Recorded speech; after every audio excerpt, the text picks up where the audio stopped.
Hello and welcome, ladies and gentlemen, to another installment of the Weeb Weekly. I am joined by my two anime hoodie-clad-in co-hosts. Killua seems to be the theme.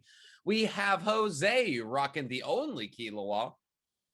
Yes, sir. Just straight from Hypeland, having some fun, enjoying a kind of a light week in the area of nerddom. But I mean, we've been at it for a while, and we are just prepping for the beginning of August because we're gonna get probably like Marvel trailers. We're getting Marvel news. Yeah, Marvel news. Oh, we had casting news today. We can actually talk about that, Mizu.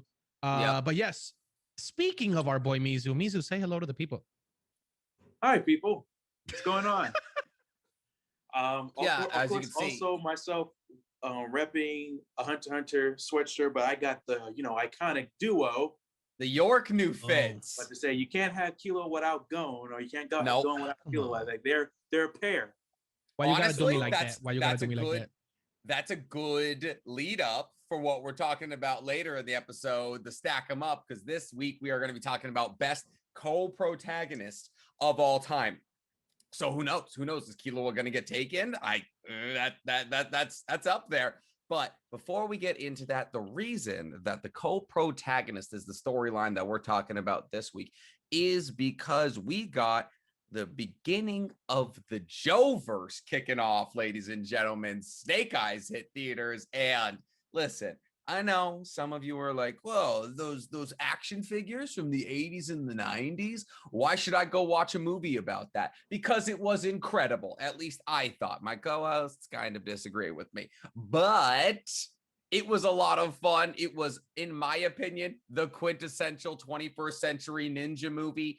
I loved it. Jose, you were lukewarm on it. Mizo, you didn't like it. Do you feel free to elaborate? Okay.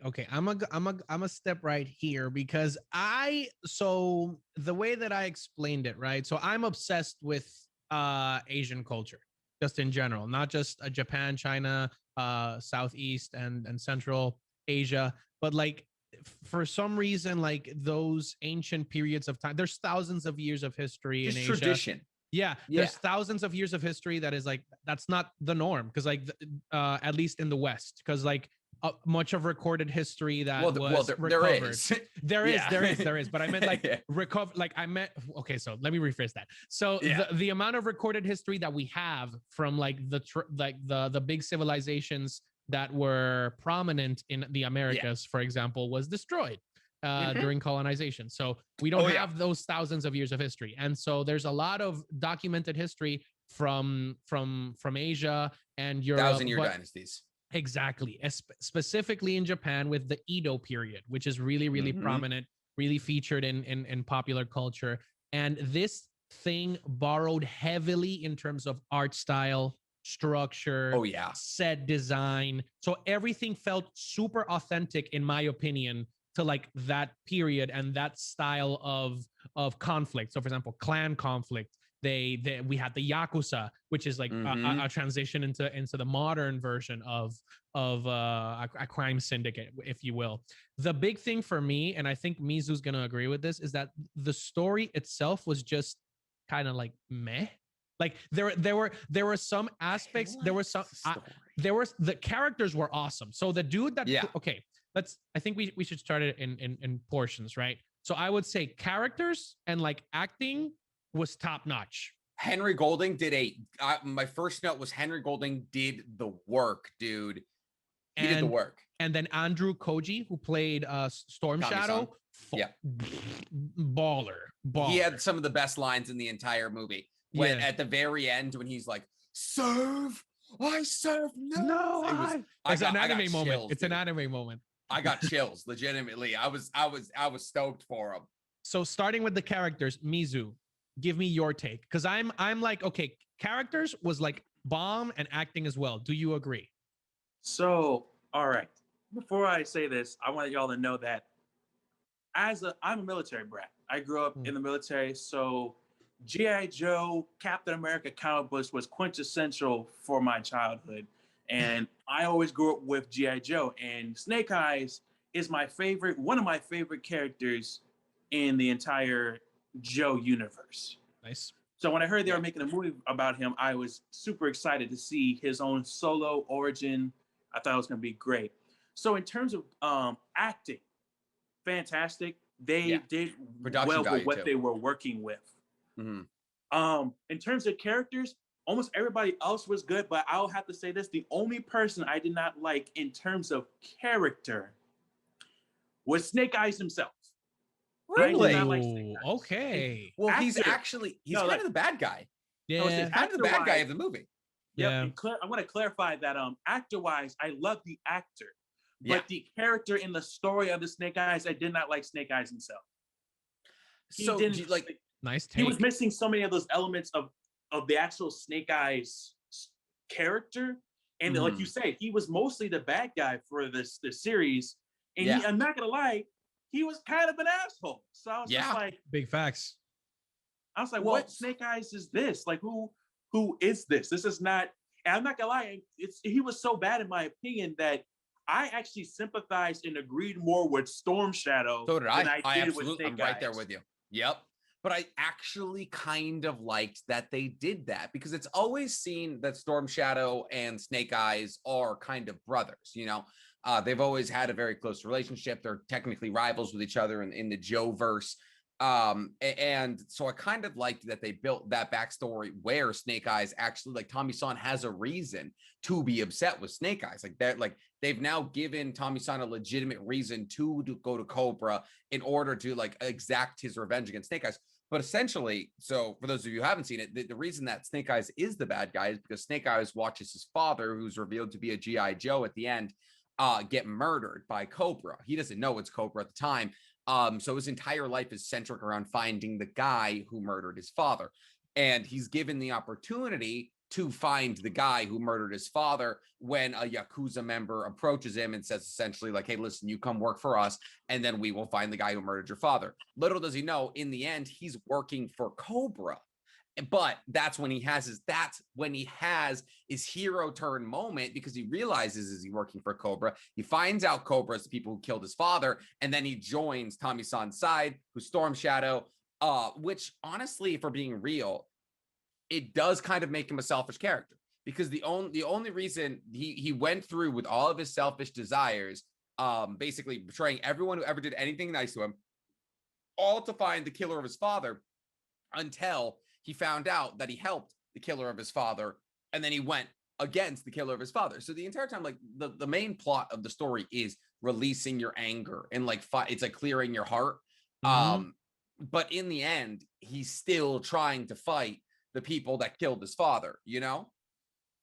I get that. The thing is, at least for me, so these type of movies are kind of weird because they're intro movies that are trying to serve as a reboot, because we did get like G.I. Joe, and then we got G.I. Joe Retaliation with Channing Tatum.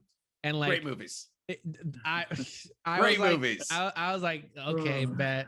And like, for example, like we got Scarlett, for example. Scarlett reprises her role as part of the G.I. Joe squad. And I even forgot. I was like, she comes in as a badass. And I'm like, I forgot like half of what you did in those movies came out, what, 7 years ago? Yeah, dude. It was like 2013 or something for Retaliation, like the second one. And I was like, hey, yo, like this is, it was kind of bold for them to be like, you remember this, this side character, right?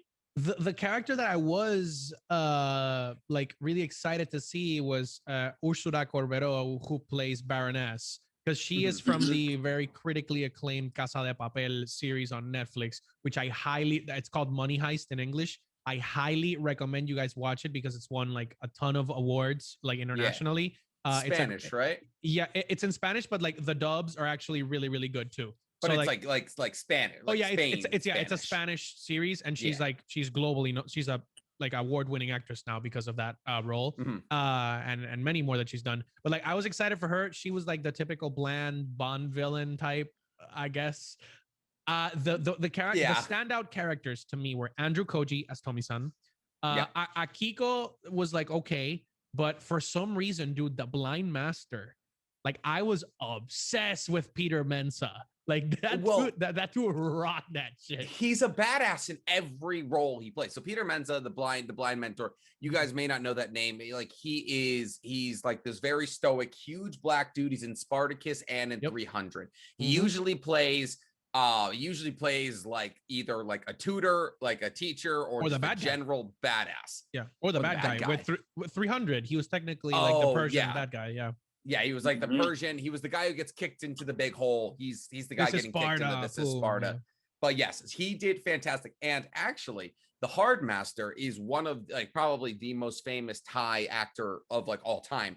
The short Asian dude who was who he fought with the he is in a bunch of movies, like Thai movies. And if you like martial arts movies, I meant to look up his name before this, but he's in I think it's called The Raid. Iko Uwais, and he's in The Raid 2, and I googled it. I think now it's in Headshot and Mile 22. So he's in a lot of good movies. Good too. Ronda Rousey is in Mile 22. It's very weird. But if you guys are looking for incredible like martial arts action, look into his movies, watch The Raid. It's probably the best martial arts movie ever created. But like all in all, like I think it was a very serviceable ninja movie. I liked that. Like it essentially did what John Wick 3 did with the guys with swords on electric super bikes, slicing the tires off other people's motorcycles, which was awesome. And like it was all centric around essentially Tommy-san's family has a sunstone that can eventually like more or less melt people. And it was really cool. I thought it was really well done. And I think, like I said, Henry Golding did a very good job doing the work. The fight choreography was like Mortal Kombat's first 7 minutes. It was really, really good. There was a couple times where it was like they would just run into a group of 15 Yakuza, and then they would just be like it would cut scene, and all the Yakuza would be on the ground. You'd be like, well, I feel like kind of weird. How'd you get out of that one? What were you gonna say, Jose? I was gonna say that like there's actually like that like actually caught me, and I was like, okay, this movie's actually like getting deeper. So like the Sunstone is based on like an actual myth from Amaterasu, which is like the sun goddess. So it's like they actually went into like the mythology of it as well, which I was like, oh damn, like they're actually taking this like full speed, which is actually surprising to me. The one thing that I did have to say is that like the choreography, I think, goes like in waves. It's like up and down. Because for example, like the fight. Because if you think about it, like for example, the scene at the docks, they're literally surrounded. So okay, when they're leaving the docks, when the Yakuza are like surrounding them, there's a scene where they're literally just putting all their swords to the side. There's like 30 people around them, and all of them are just like shifting their swords back and forward, like they're ready, like fainting or whatever. It was I'm like, really Kill Bill. Yeet. It was literally yeet. You could go. Everyone like just has to stick their swords out and take one step in every second, and then eventually you will just skewer them to death. My big question was like, okay, I know Henry Golding kind of like toed the line between hero and villain. Yes. I want to get you guys' opinion. Did you guys like Kenta as the villain? Because I did, for some reason. I did like Kenta. Yeah, I think he did a good job. I think he was well acted. I think his fight choreography was really good. No, I really enjoyed him as a villain. What about you, Mizu? Like I said, like I liked everyone except for Snake Eyes. Snake Eyes. Okay. Nice. He was the only one that I didn't vibe with, because he didn't really seem like he was really playing the character, to the point where I'm not gonna lie, I was sitting here like, I don't think he's actually Snake Eyes. I think he's a person who's taking the mantle of Snake Eyes. Oh yeah. So continue the thing, because I was like, this is no way this is the same guy, because one, they skipped over his whole vow silence thing, because that was supposed to be a part of his character. And because it was a big deal for him not to talk. And I thought they were going to explain that, like, okay, they're going to explain why he doesn't speak. Because even though the original Channing Tatum G.I. Joe was, but the one thing I did like is that they did explain Snake Eyes in that movie. And like it made sense. They explained why he doesn't show his face. They explained why he doesn't talk. But here they didn't do that at all. They just skipped all that. And now I'm not gonna lie, the reason why I say that he's kind of an ass now is because that means he has, in this version, there's no reason that he doesn't talk. There's no reason that he doesn't show his face. So that means he's doing it on purpose for no like legitimate reason. Like, oh, I don't want to talk because I just choose not to talk. Like, you know, it's funny. So, I mean, I'm assuming like, yes. Well, so the Scarlet tie-in, with it being the same actress, makes you feel like that the old Joe movies aren't retconned. And in which case, you're absolutely right. Like, now, why is he doing all of that? But at the same time, like with them taking a different direction with Snake Eyes, makes it feel like they're launching a new separate kind of IP. So, do you guys think this is the launching of a new thing, or do you think it's a continuation of the old thing? I would venture and say that they're doing something new, which I'm excited for because, Yeah. as we've talked about, those first movies were kind of eh. This one, Mhm. this one, I'm kind of surprised by the reaction because I've been looking online and a lot of people are just like hating on the movie, and I'm like, maybe. Really? So yeah, Yeah. because like, so the thing that Sad. the thing that I don't get is that, like, okay, like almost everything was like, I was glued from start to finish, mostly Yeah. because of like the art style. The score is also cool, and like the art style, the costumes, and like the supporting characters kept me glued to the screen. So like Mhm. I would watch another one of these. So Oh, absolutely. I would hope that they're taking it in a new direction instead of just, for example, bringing back Channing Tatum in the next movie for like Storm Shot, like whatever. Would you Uh, mind if Channing Tatum was G.I. Joe again? uh I don't I didn't hate his casting for it. I don't Who would you prefer to be G.I. Joe over Channing Tatum? dude, for the current, I would it seems like a cop out, but you can never go wrong with Keanu Reeves, bro. No. First off, no. Chris Evans. Okay, if it's gonna be Oh anyone, yeah, I okay. mean, it should be that's Chris Evans. I mean, yes. I mean, think I'll the only take reason that. I wouldn't say Chris Evans is because like it would just, to me, it would just tie in him being like Captain America. Captain and being like, America. oh, well, Oh, If you get to true. be G.I. Joe and Cap, you can retire. You retire after that. That is quintessential American right there. You that get a is statue in literally- Washington D.C., bro. But I'm like, if we're being real, like when you think like wet dream American, you think like Chris Evans. Chris Evans, you know, like if you were like if Uncle Sam was gonna have like a A baby. physical like a fursona, Uncle Sam's fursona is Chris Evans. Like that is so like I think he's the perfect casting. Does G.I. Joe have the juice to get Chris Evans? I don't know. He did Red Sea Diving Resort. So Yeah, I mean, yeah. He did also do American Teen Movie, so yeah, so he's like, done shit yeah. like that.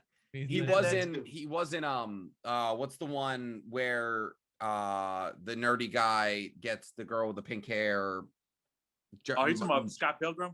Scott Pilgrim. Oh, he was also in Scott Pilgrim. Yep. What were you Damn. saying, Misu? I was gonna say that I also agree with Jose that I feel like they're like maybe possibly revamping the GI Joe, and I honestly, think so. honestly, I would say that I hope so because in my personal opinion, besides Snake Eyes, the rest of the Joes are kind of forgettable. Yeah. Not that they're still great characters to a point, but like they were kind of forgettable. Like, oh, you to the point where I'm not gonna lie, if they change the other characters, I think really people wouldn't that really care unless they're really deep fans of the series. I think and again, I'll say this: the only person I feel like who didn't really need to change per se, or you can still add different things to his character, but not change so far, to me was Snake Eyes. I definitely wanted to see his character revamped a little bit, but still kept certain elements of him that were still the same. Like that's why I was like hoping that they would do like, oh, they would explain his vow of silence. They would explain that stuff and keep that in there. But besides that, like I do hope that this is a new revamp of the series and not a continuation of the Channing Tatum G.I. Joe, I would say. So See, yeah. I feel like the Channing Tatum GI. I feel like the difference is so with the Channing Tatum GI Joe, that was like it was very action centric. It was like Fast and Furious. It was Fast and Furious esque. This felt more like John Wick. This felt to me at least like it felt more well-paced action, one-on-one fights kind of thing. Good fight choreographed. The actors were doing the work. I think and the production value was awesome. The costumes were really good. I mean, Scarlett may have been a forgettable kind of side character, but her costume was sick. I mean, I wrote down literally all of Snake Eyes fits are gonna like inspire. There were techwear fits, like dude. The it was final literally- it was costume, bait. the final Yeah. costume is a carbon fiber extravaganza, bro. It's so It good. looked dope. And so I Yes, think it the is. reason that, if I'm being real, I think the reason that they avoided the Battle of Silence is because it's really hard to make a movie about someone who doesn't talk. And That's some, it. Oh no, and no, I don't. yeah. I don't mean as in like he didn't have to talk the entire series. I was saying that Mhm. they explaining. need to explain why he doesn't talk. Like, So why oh, like, doesn't he talk? after this whole ordeal, he's just like, you know what? I'm taking a vow of silence, or something that went wrong. Then he's just like, I'm done. Like, I'm gonna stop talking, and then we can lead into him becoming Snake Eyes and going. I didn't expect him to be not saying anything at all Could you throughout the imagine? entire movie. He's just stoic and you're just like, wow, great emotion. That would be Plus, fantastic. if I would make the argument, it could be done per se. Oh, for sure. Because I mean, if you got A Quiet Place, and they don't say True. I mean, granted, they have True. sign language, but if you can make a character interesting like that, it's possible. But I do understand that. But like, I just wanted them to at least explain like the origin of why he didn't, like why he doesn't talk anymore, or why he chooses not to show his face. I thought they would explain that part at least. Does sign language count as breaking a vow of silence? No. That's I feel like it should though. I don't kind know. of feel like, because you're talking technically. How is sign language any different from talking? Like, it really, when it boils down to it. I'm not gonna get into that because like that might Right? be Because like like you can still piss somebody off That's speaking true. sign language, you know? that do be true. That do be true. The thing Wait, is, if no. you cast, yes, Yeah. if you cast Henry Golding, who like Crazy Rich Asians, The Gentleman, Mhm. like he's in the come up, right? Like I mean, he could He go was in into that the movie with MCU. Amelia Blunt too, or not Amelia. He was in I'm the surprised one he's with not in the MCU. I think he's Yeah, in he the should MCU. be. No, No, in he's not in the Eternals. MCU. I'm I'm not but he gonna lie. For could. the longest time, I thought he was going to be Shang-Chi, Oh yeah, I think but he wasn't. also, if you want to do like a crazy pull, like I could see him playing Captain America, for being fully honest.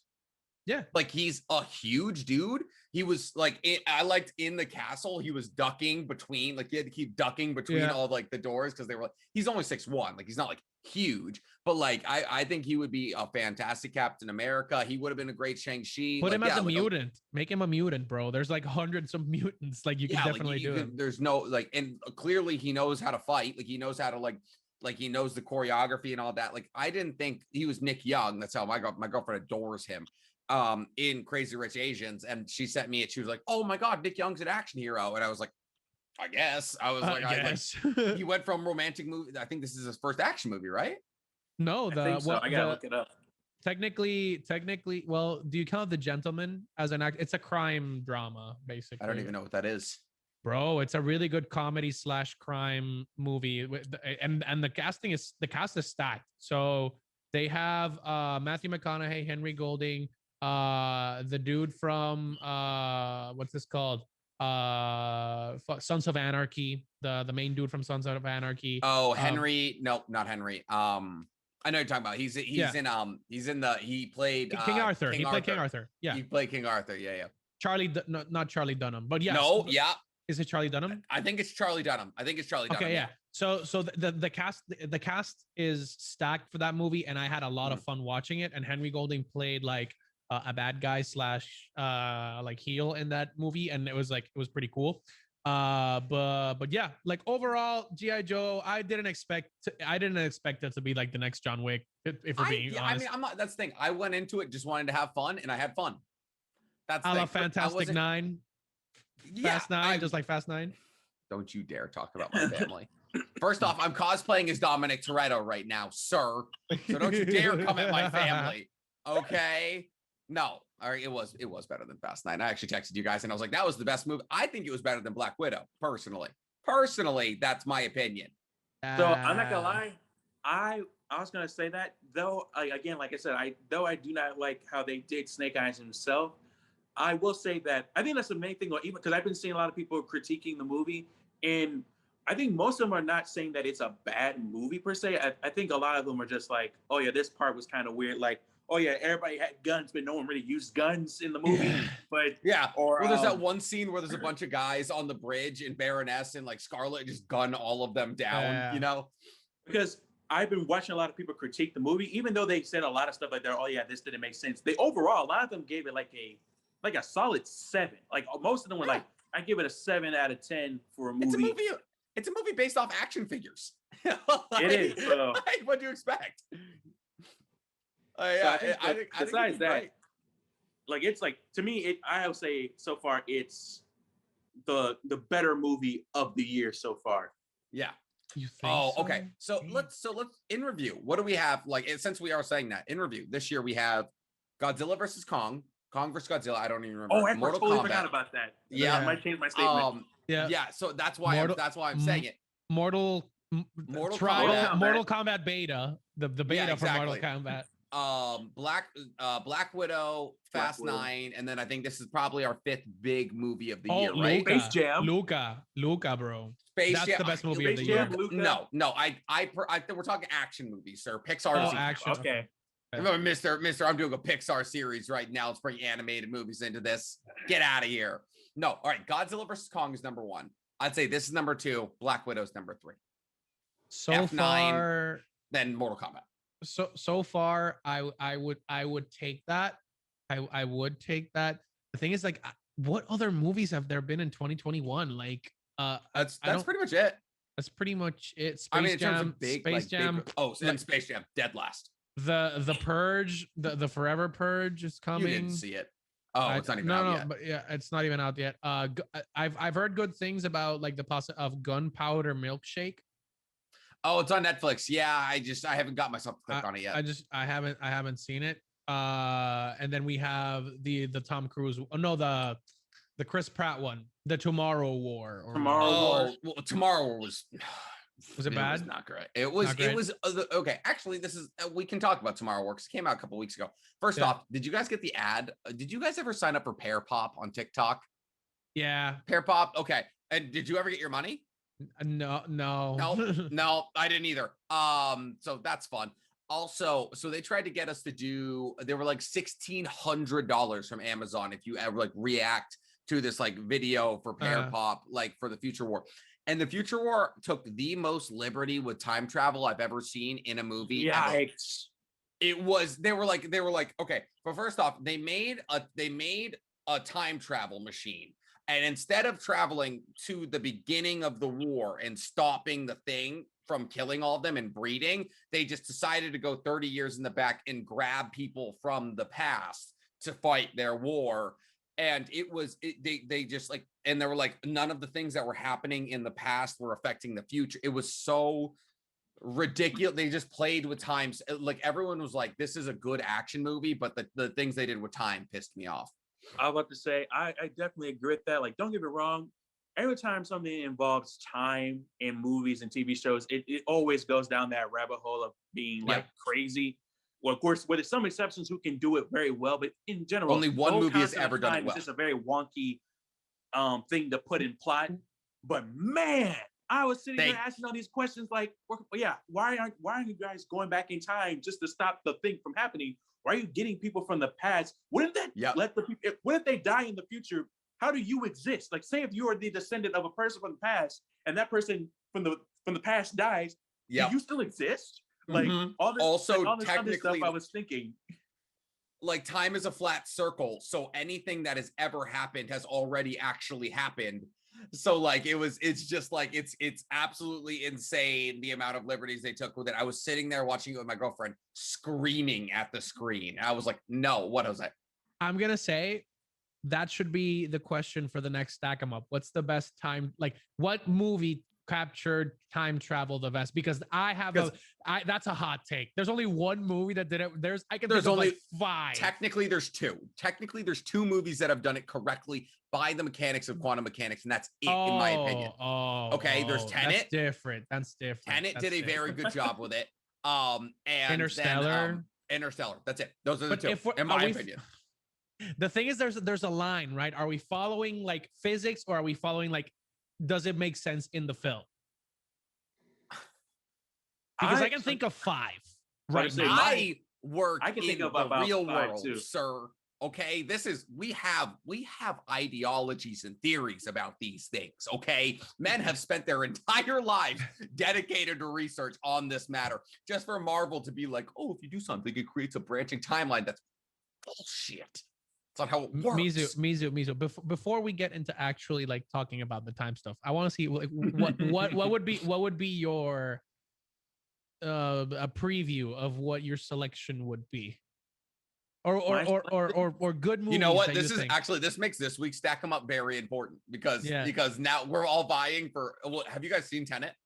Yes, I have. Yes. Okay, Tenet is very good, but also my girlfriend was sitting there watching it with me. 30 minutes in, she was like, "I don't get it. I'm done." Just went to sleep, and I was like, "All right, no, that's fine." Oh my But yeah. god. Okay, so we have Tenet and Interstellar going to be hot ones. So what were you saying, Mizu? I was gonna say that one of my biggest hot takes when it comes to movies and TV shows doing time is that I feel like, in my opinion, and I don't know, confuse or upset Nick with this one. I think the butterfly effect to a point is bullshit. To a point, because the one thing I always hated Technically, when backwards every time travel is impossible. and the reason I'm saying that is because, like, for example, you always notice that when you have a movie or TV show that involves time, and they're like, oh, you go back and you save your mom, your dad, or whatever. They're like, oh, once you save your mom or dad, ever since you did that, the world went into cataclysmic chaos. Like, yeah, really? Because I saved my father, this happened? Like, that to me, like, don't get me wrong, I will not say that there aren't consequences. Like, oh, because you saved your dad, your aunt died instead. Like, something happened instead. But some of them go so far to say, like, oh, because you saved your mom, all of California's in the ocean. Yeah, literally, Australia is gone. We lost Australia. It's kind of like the Flashpoint paradox.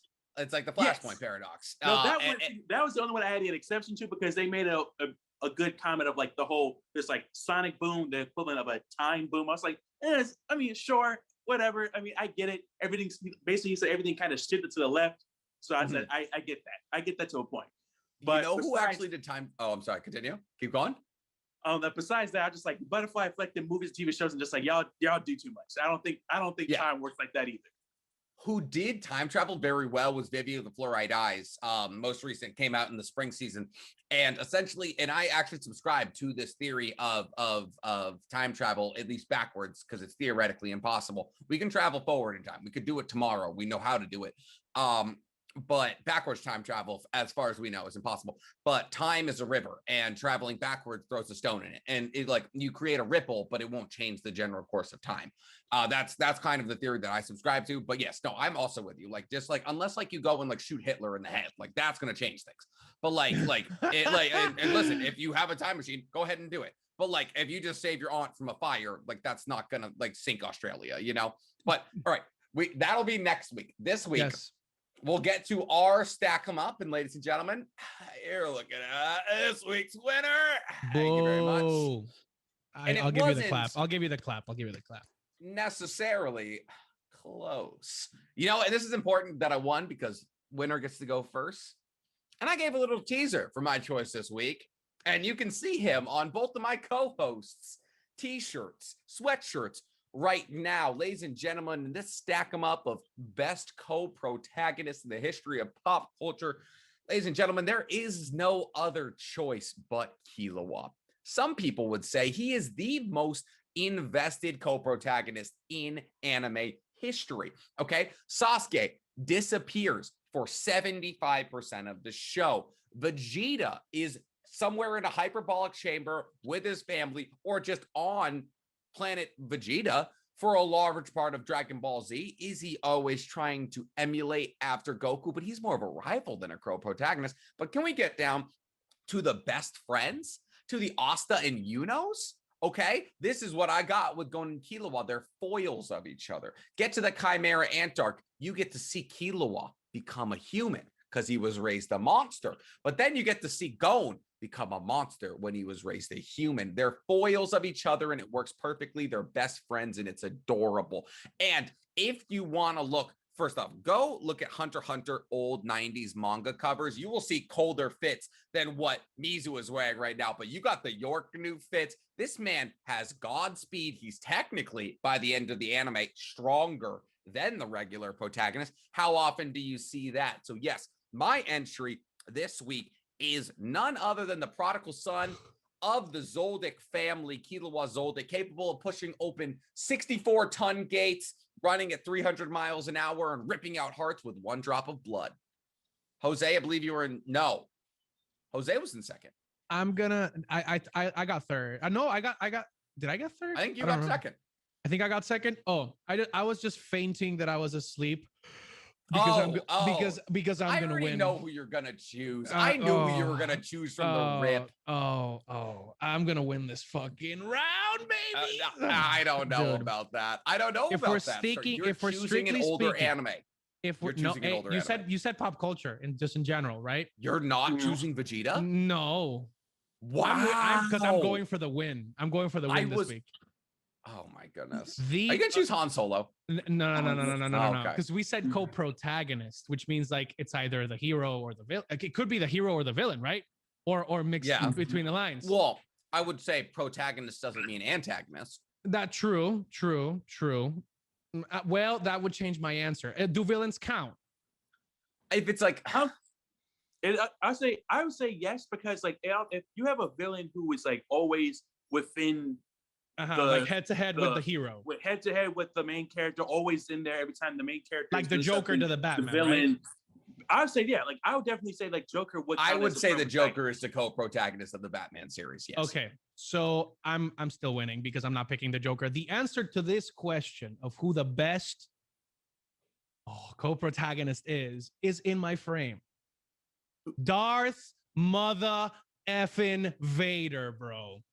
Darth Vader is the most iconic villain of all time with the best voice of all time. He's also not half of the original trilogy. Darth Vader is the best co-protagonist. Like, he has the most iconic plot twist in movie history. That's fair. He has the most iconic lines probably in the saga. Yes, Misu. I am your mother. I was gonna say, are you talking about specifically Darth Vader, or are you talking about Anakin? Are they both the same? No, Anakin, no. Well, aside from the Clone Wars, no, it's Darth Vader. It is Darth. Like Obi-Wan, you see just the silhouette. Just the silhouette is in. Just the sound effect of him breathing gives people the chills. He's not in the entirety of episode 2. Okay. I'm sticking with Vader. If it's a consensus and we're not allowing that, no, you can have Darth Vader. You can have Darth Vader, sir.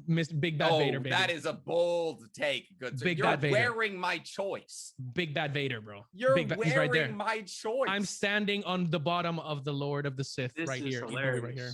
You're both wearing my like that. If that's not an indicator of who's taking the W this week, I don't know what is. If people don't pick Vader, I will be very upset because that's probably the best villain besides the Joker ever. So go. He's in 10 minutes of each of the show, except for the third one, because that's mostly centered around him. When you think of iconic villains, who do you think of first? Hisoka. Really? No. He's not even the most important villain in Hunter x Hunter. I think a Joker. I would say Darth Vader. I would say Joker. Yeah, probably Darth Vader. Dio. Darkseid. Dio. Yeah. Okay, Mizu, your pick. All right. It's funny that you bending the rules. Star Wars, Jose, and I feel like y'all forget who is one of the best main side protagonist of all time. I was gonna pick him. Day one. And it's funny that you mentioned Darth Vader, because before he was Darth Vader, he was Anakin Skywalker. Yep. And he had a person who's been at his side from the get-go who was his master. Who was that? Obi-Wan Kenobi. I said Obi-Wan would have been a good. That was gonna be my pick. That was gonna be my pick. Go. Do it. Obi-Wan Kenobi has been with the main protagonist, and I will say that the main protagonist is Anakin Skywalker and Luke Skywalker from the get-go. He's been with Anakin since he was a youngling. He's the one who helped him out. After his master died, he trained Anakin. He was there with him all the way through, from his good times to his hard times. And it's even more poetic of their split, because it shows how important Obi-Wan is. And here's another thing. He is also the mentor of the next protagonist, his son, Luke Skywalker. He is the one who teaches him and understand what he is. Yep. And he is the catalyst on why Luke does what he does. Yes. Also, one of the most iconic deaths ever. What? One of the most iconic deaths ever. Exactly. The yes, cloak you can drop. give the teaching to Yoda, of course, but like if it wasn't for Obi-Wan, he wouldn't do this in the first place.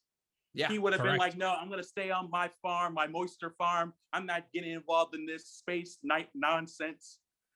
But and on top of that, you know you're a good a side protagonist if you alone can carry a show or a movie by yourself. You don't need the main protagonist. Hey, he carried the prequels. Yeah, he carried. Yeah, you don't need him. You don't need the main protagonist to be there. Obi-Wan, some of the best parts of the Clone Wars series is when it's Obi-Wan himself. It's just him, not Anakin. He is the one who runs the show.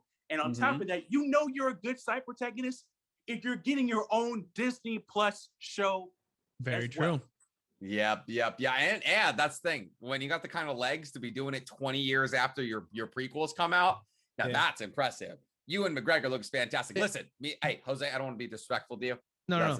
From the Star Wars universe, that's a better answer. No, I was going to pick Obi-Wan, but like the question was most iconic. And like when you think of like the first thing you think of when you Find say me the Darth Vader TV show.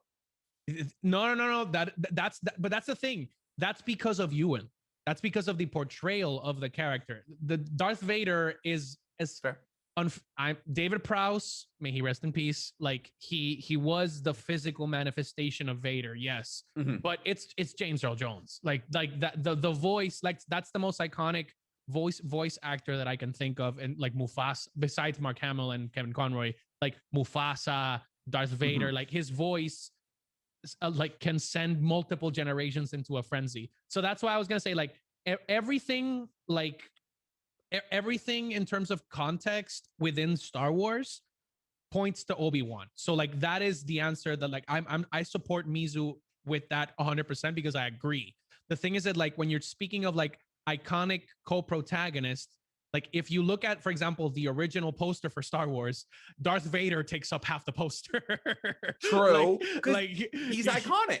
He is like Star Wars revolves around him. And like while I do think that his Anakin phase is lacking, not because of hate. I'm going to look this at the fucking camera straight. Not because of Hayden Christensen. It's because of the damn script. Sand should not be a quintessential argument for a Jedi, okay? So when I think of Star Wars, but it is coarse and it does get everywhere though. It do be like that sometimes. So yeah, it does. It's very small. I think this week it's going to be close, but I don't think Killua is in the ballpark, bro. And I'll say this from the same universe. Killua is a great character, but I hate to make the argument. Does he have his own show? You would watch it without going. You would watch a Killua TV show and you know it. Also, he becomes way more centric in the manga because Gon loses his Nen. Imagine the adventures of Killua and Nanika. First of all, I have a video in my drafts right now saying Killua and Nanika could technically beat Goku in a fight, but that would be adorable. I would watch no, he doesn't have his own show coming up. Neither does Vader. I think if I'm going to be honest, bro, if you would have picked Vegeta or Pikachu, you would have had a better chance. Oh, Pikachu would have been a good. Pikachu doesn't talk. Pikachu, but he does count as a character though. That's a good point. Pikachu would have been good. Keep in mind, would have been good too. Keep in mind, Pikachu is technically a side character in his universe, just like one of hundreds of characters, and he's the face of the most successful franchise ever. He's right here. Think about it. There's a whole series called Detective Pikachu without Ash in it. Yeah. And video games about Pikachu, like only. Let's go Pikachu. Pikachu is all about Pikachu. Are you changing your answer? Main in Pokemon Unite. So are you changing your answer? No, I'm not changing my answer because I'm confident that there's a lot of Hunter x Hunter fans out there that'll boost my numbers up. More than Vader and Obi-Wan. I think Mizu is going to be red pill, blue pill. You're watching this right now. Obi-Wan Kenobi, that alone should just tell you, like, yeah, I can't think of anyone who hasn't been quintessential like that in a while. Mizu. Just saying. am The your actor who father. played Obi-Wan didn't even like the role, okay? Okay, Hey, that is Alec that Guinness was the loved original. his role. No, Oh he no, didn't. no, he's talking about the original Obi-Wan from the original. Yeah, yeah. So he didn't Alec like it. Guinness. He regretted taking it. No way. I saw an Yeah. interview where he Yeah. said I saw an interview where he said like the experience was like fun for him. No, like he was like a very serious actor, and he was like, I can't Oh yeah, do Yeah. I know that. sci-fi bullshit. I know Yeah, that, but like I mean, he still picked up the bag. What the fuck you gonna say, bro? The man literally, a kid came up to him asking for an autograph for him being Obi-Wan Kenobi, and he signed it, but told him to get involved in better things. Yeah. Yeah. So Alec Guinness, why you do this, bro? there we go, ladies and gentlemen. Killua never was mean to a child. So that's all I'm gonna say. All right. So That's Darth Vader was kind of mean. Obi-Wan would not do that. He loves children. Darth Vader right. was kind of mean to some children. kids. If we're being So we're voting basically based off father of the year. He had a strong Right. talking to a group of children. Yeah, exactly. They're everywhere. Not just the women, but the children. Yeah. Okay. So you can find You underestimate my power. the post, the poll in Jose's Instagram. The Tropical Joe on Instagram is about to hit I'm Tropical Joe. I'm sorry. Get your facts straight, bro. I got my hat now. What is what words So are those? I could only get I'm for Instagram. No, what kind of words are those? Are those are adjectives? No, like I am. I know. Well, I I am know. But content. what kind of word is the It's an article, I think. article? It's so Yeah. long since I was in school, ladies and gentlemen. Thank you. I appreciate that. Okay, that brings us to our next conversation. Since we're talking about Star Wars, Yeah. look, guys, I have an admission to you today. I got some barbecue today. I had a couple of beers. I was out in the sun. I was enjoying myself, and I was like, you know what? I'm gonna watch Bad Batch with this little bit of buzz and this barbecue going. And you know what? I came to the realization that I think this show is just fun. I think it's just a fun show. And Yeah. I'm sitting there and I'm like, when are we going to get a plot tie-in? And then I was like, why am I so desperate for a plot tie-in?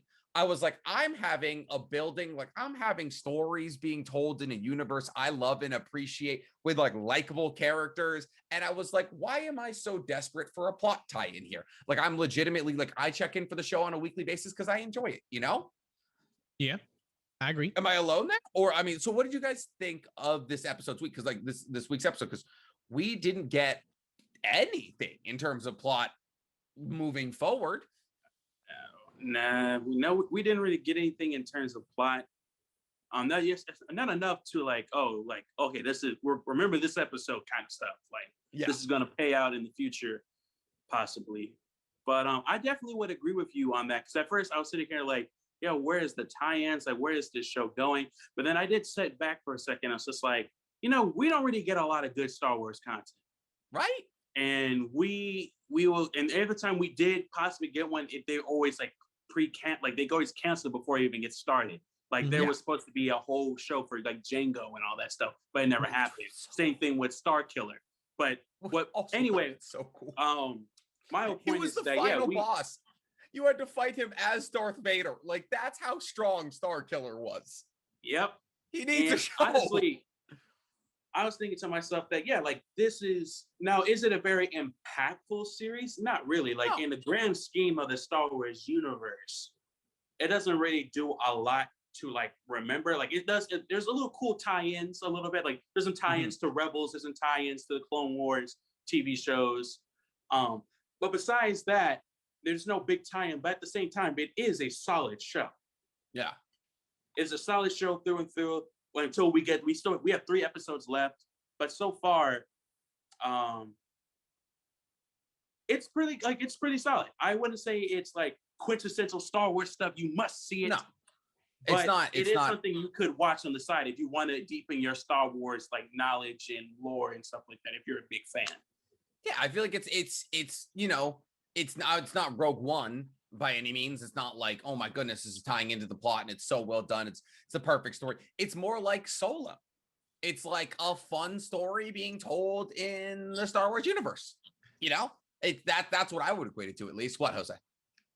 I'm just thinking because like I agree. I agree with what Misu and you are saying. The thing is that like we also have to keep in mind that compared to other Star Wars shows, especially animated, it's like like an episode is just a drop in the bucket. So for example, for context, most of the seasons for the Clone Wars were over 20 episodes. So it's like 22, 22 for a few of them, 20 for one. And then like I think the last season was like 13, 12, something like that. I don't remember.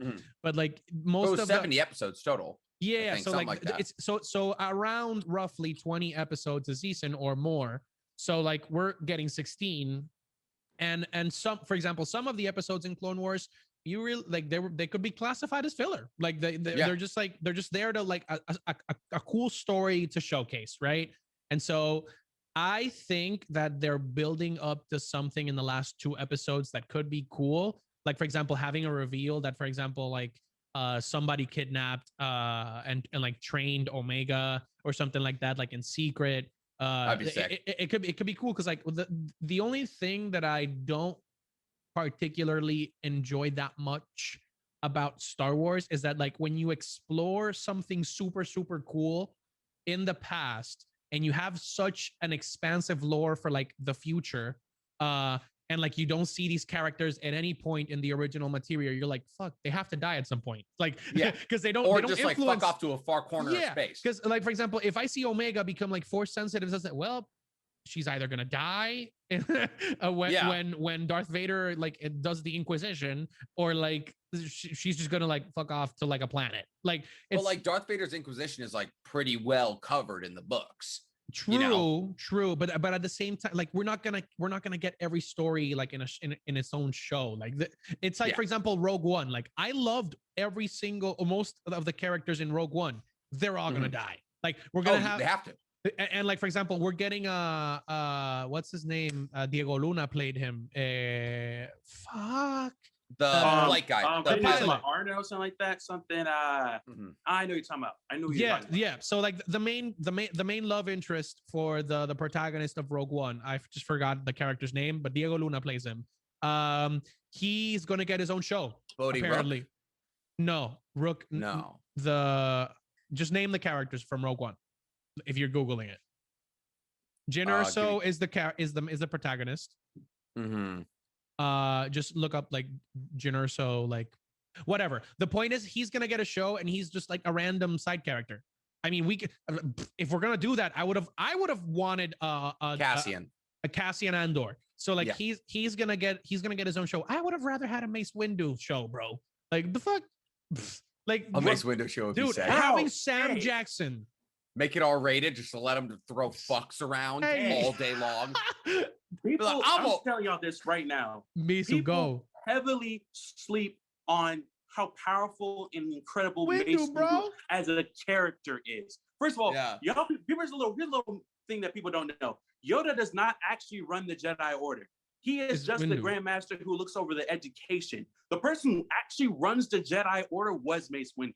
He is the person who runs it. People think that Yoda is the one who did it. No, he was at one point, but he gave it the position to Mace Windu, and he just became the overall teacher of the Jedi Temple.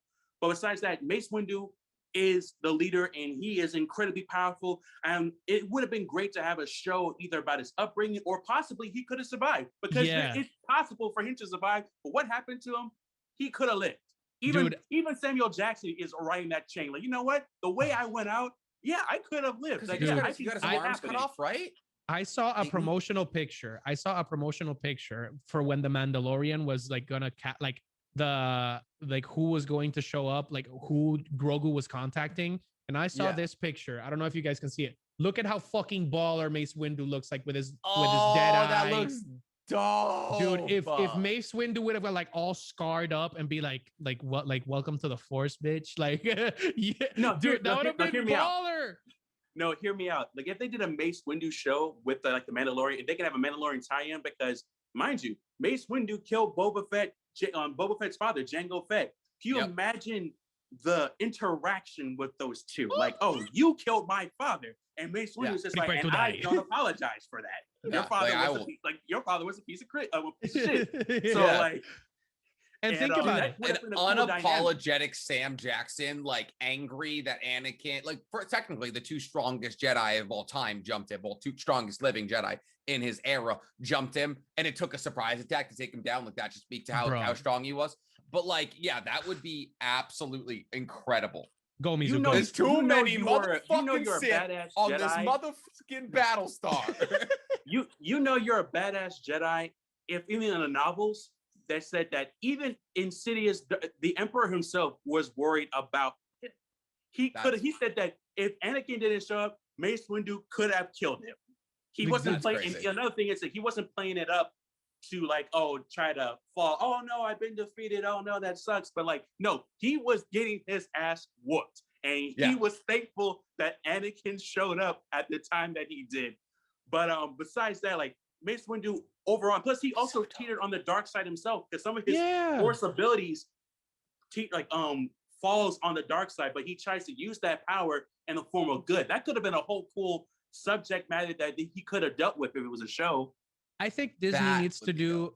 I think Disney needs like just to as a recommendation, right? I am a Disney fanboy all the time, you know. Like I do like your shit, bro, Mickey Mouse. The thing is that like think about it.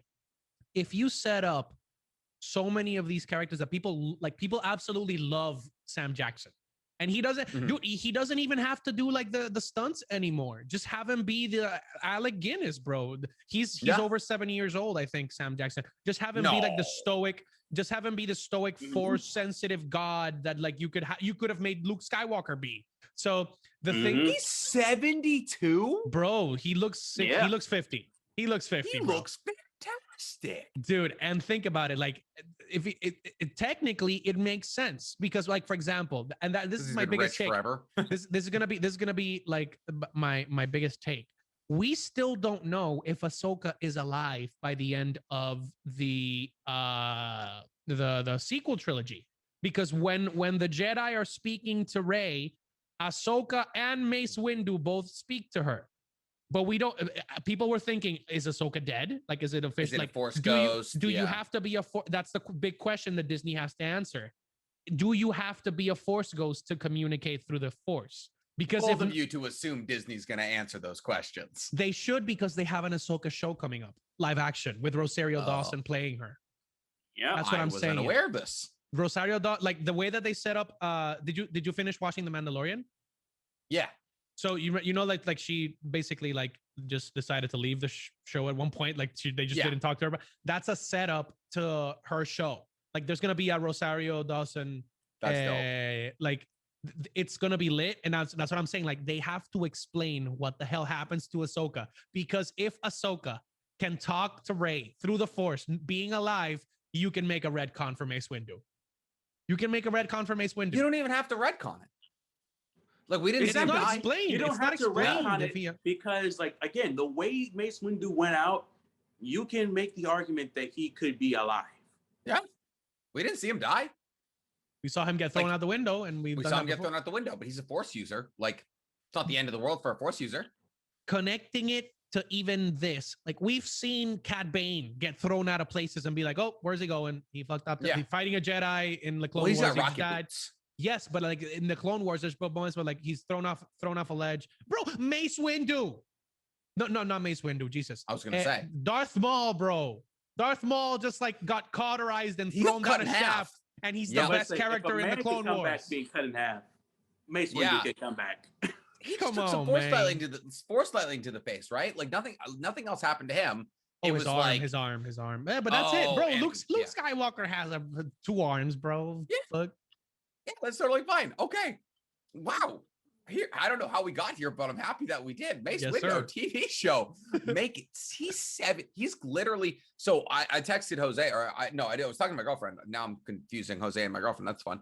I texted my girlfriend because Maggie Q and one of her favorite actors and Samuel Jackson are making a movie coming out in August called The Protege, made by the same people who made Casino Royale and John Wick. And it looks like John Wick with Maggie Q and Samuel Jackson, and it looks awesome. And I was like remarking it. I was baffled that he was 72 because I was like looking at him in the trailer, and he looks 54 at the oldest. But then again, he was in Pulp Fiction in the 90s, and he was probably in his late 30s then. So, Bro, yeah, Bruce Willis is 66. I mean, come on, bro. Bruce No Willis way. is 66, bro. Like, it's ridiculous. Oh my God, everyone's so old. That's crazy. Dude, Han Solo, well, Harrison Ford, like is that kind of person that like you see him age and it's like he just doesn't go like a fuck. He'll just look. Yeah, he leaned into it. He'll just look like 70 forever. He is like 79. He's almost about to be senile, and he still looks like he can. And he's still flying airplanes into the ground. He can still. We need be to take an that man's action airplane movie. license. Yeah. Yeah. No, that's incredible. That's crazy. Okay. Wow. It's a lot to break down in Star Wars today. Okay. But we also had an episode of MHA this week, ladies and gentlemen. And if we're being real, it was one of my favorite episodes of MHA in a long time. And it didn't do anything reinventing the wheel in terms of action, in terms of plot development. But I think one of the most divisive conversations in anime today, right now, and certainly the realest conversation you can have around MHA revolves around the Todoroki family. I really, really enjoy the way that MHA is tackling this, because this, if we're being real, the topics that they're dealing with are fucking minefields. We are dealing with parental abuse and whether or not it is forgivable. Like, we are dealing with protege expectations. We are dealing with over-expectant fathers who are over-expectant for others, but absentee for it's a combination of so many things. And as someone who grew up fatherless, it resonates so deeply with me. So I'm really, really liking the way they're doing it, because they're managing to make Endeavor a sympathetic character while simultaneously showing that the children don't have to forgive him. Like, it's not, and there is some people out there who are like, Endeavor deserves a second chance. And there's people more in my camp who say he doesn't. He's had millions of second chances. Every day is a second chance. But I think they're doing a really good job of not just leaning on Endeavor and being like, he's the number one hero. He deserves the forgiveness and all of this. And like, and they're making it nuanced. They're leaving it up to the individual viewer. What about you, Mizu? I definitely agree. I've been waiting for this to get animated so we can see how they handle it. I do like how they did the subject matter. And the part I hate to say it was kind of funny that they kind of wrapped in Deku and Bakugo in the whole thing. And you can feel the tension at the dinner table when they're just like, Natsu also helped cook a little bit. He said, yeah, I put a little bit more spice in it, but I was trying to see if Dad was going to correct it and say if it was wrong as per usual. And Bakugo and Deku's face was like, and Endeavor's just like, oh, I didn't really notice. And he's like, you know what? Natsu's like, you know what? I'm done for the day. I even showed up, so that's good enough for me. I'm leaving. And then their pans back to Deku and Bakugo like, is it okay to keep eating? Is it, because here's the thing, we've all been there before. We've all been at a friend's house and like the family starts fighting and you're like, I'm just gonna eat in the corner over here. You know, it's just like it's the worst feeling on earth. But like, also, Jose, I'm excited to see, because here's the thing, Bakugo has had some great plot development this season, and it all just disappeared this episode. Because he was literally like, they're dealing with like this abusive family and this dynamic, and we find out that Bakugo knows about it because he heard Todoroki and Endeavor talking about it at the they heard Todoroki and Deku talking about it at the sports festival, and he just kicks in the door and he's like, you guys should know not to talk about sensitive like subjects while you have like guests over. It's rude, and all of this. And he's just yelling at these people for like having like terrible family drama that they're trying to fix. So yeah, Bakugo took a step back. I mean, besides that, I mean, am I wasn't surprised? a whole lot. You see my face? Am I surprised? No. But the part I was kind of find funny is that when he did that, and Deku's just like, oh man, like Kacha, like relax. But if I can make step in for a minute, I just want to say, like, he was just like, that's messed up. Anyway, I do think y'all should have this conversation. Yeah. He was like, I see where you're going. Let's package it nicer. All right. He was like, and here's the thing. Todoroki is a very nice person, and I think he is going to end up forgiving Endeavor in the end. I think that's, if we're talking like cutesy anime like tropes and that's kind of things. Like the family's all going to come together and it's going to be happy. But like do you don't think so? I just posed a question. I didn't say anything else. Listen, I don't want it to. I am with Natsu. I'm with Natsu. I don't, like I said, like every single day he's a second chance. And he's had thousands of, the thing is, just because he's now trying to fix it doesn't mean he couldn't have done that 10 years earlier. Doesn't mean he couldn't have done it like, you know, the second time he was going to abuse a child. So like that's where I come from personally. So I'm with Natsu. Like it's like you can want, like everybody wants family. That's why I'm cosplaying as Dom Toretto right now. Everybody wants family. The power of family will make you omniversal. But like you just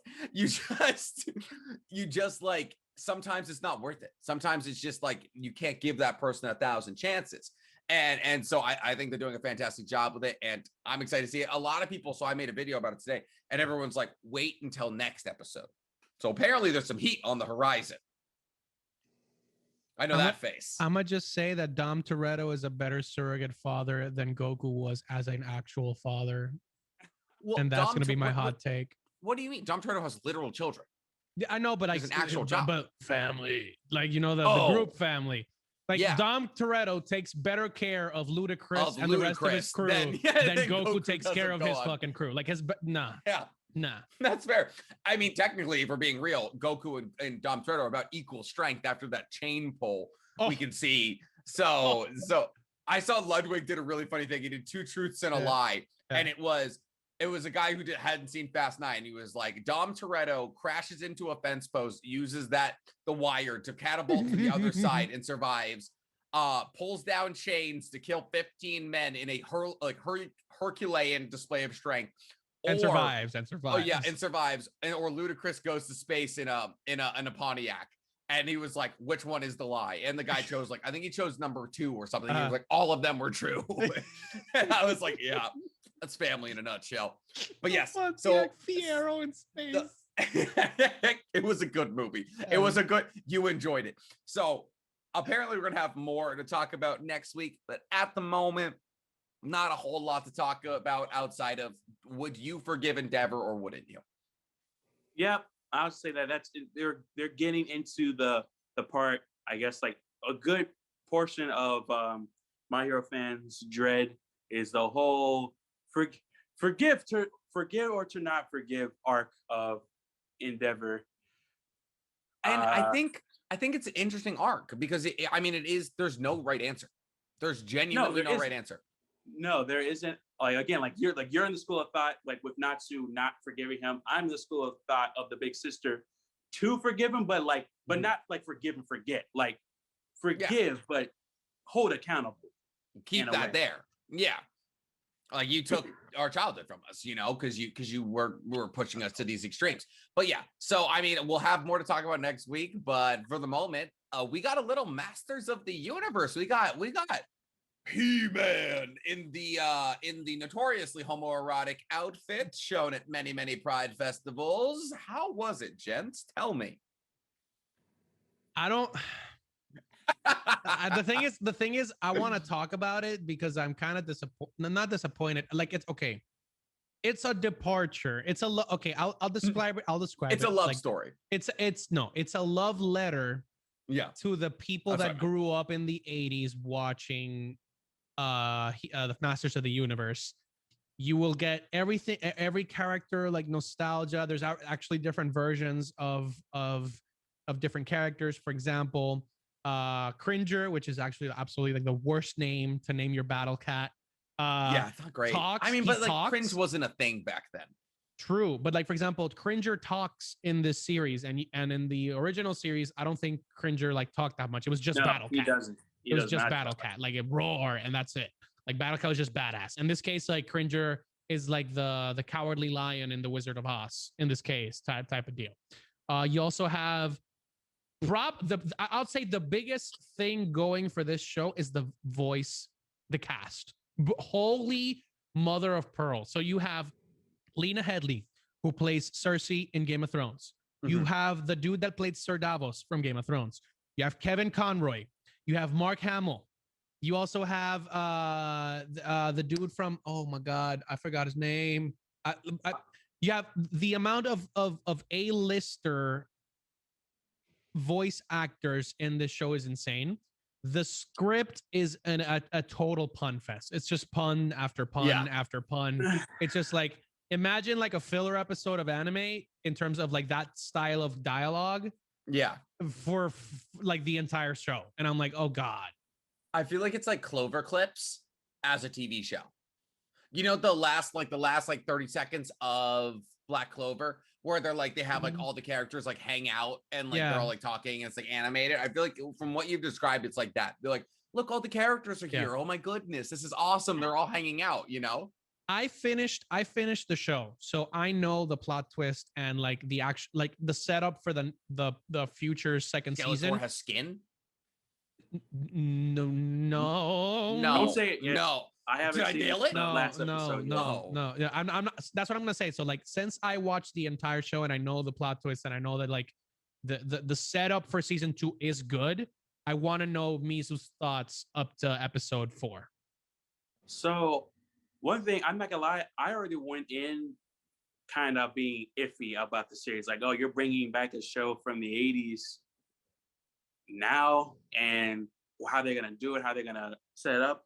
And I would say that I was pleasantly surprised, and I like the direction they took. I like how they took the two most quintessential characters of the series, and they were taken out. And we see what life is like without them and things of that nature. I like how some characters do a 180 or change.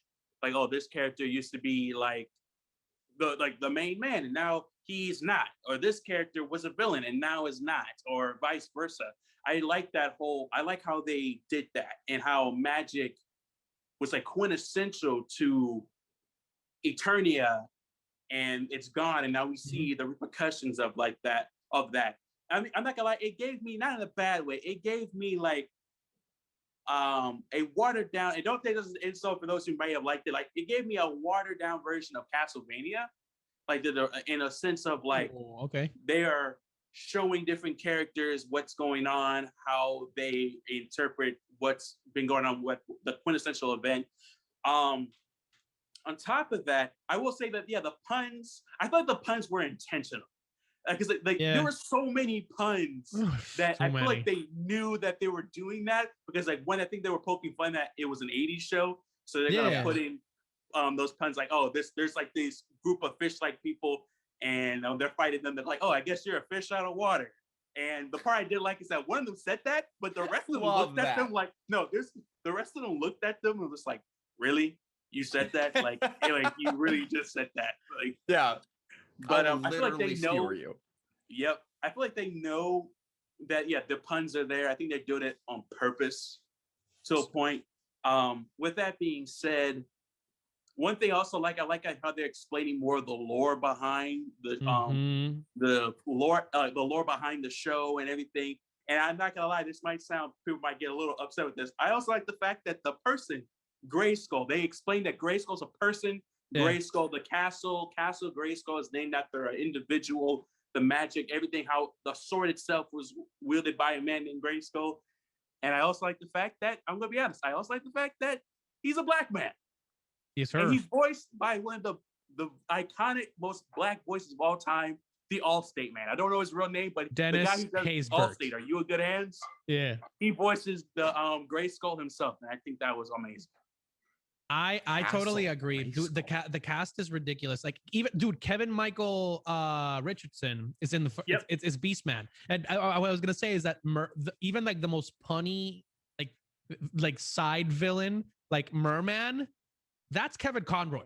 Like, that's Batman voicing like a random ass villain, bro. Wait, really? Dude, Merman, if you see it, like the most random ass villain that like just like submissive and then just like get people from point A to point B. That's literally one of the most iconic voice actors in history. That's wild. Yeah, how do you just rope in Kevin Conroy for like, hey, we need like 10 minutes of audio? The thing is, all of them grew up with it. Like they have a little after you finish the show, by the way, Mizu, there's like a little 24-minute like mini documentary where Kevin Smith is like the co-producer or co-creator of the show. That.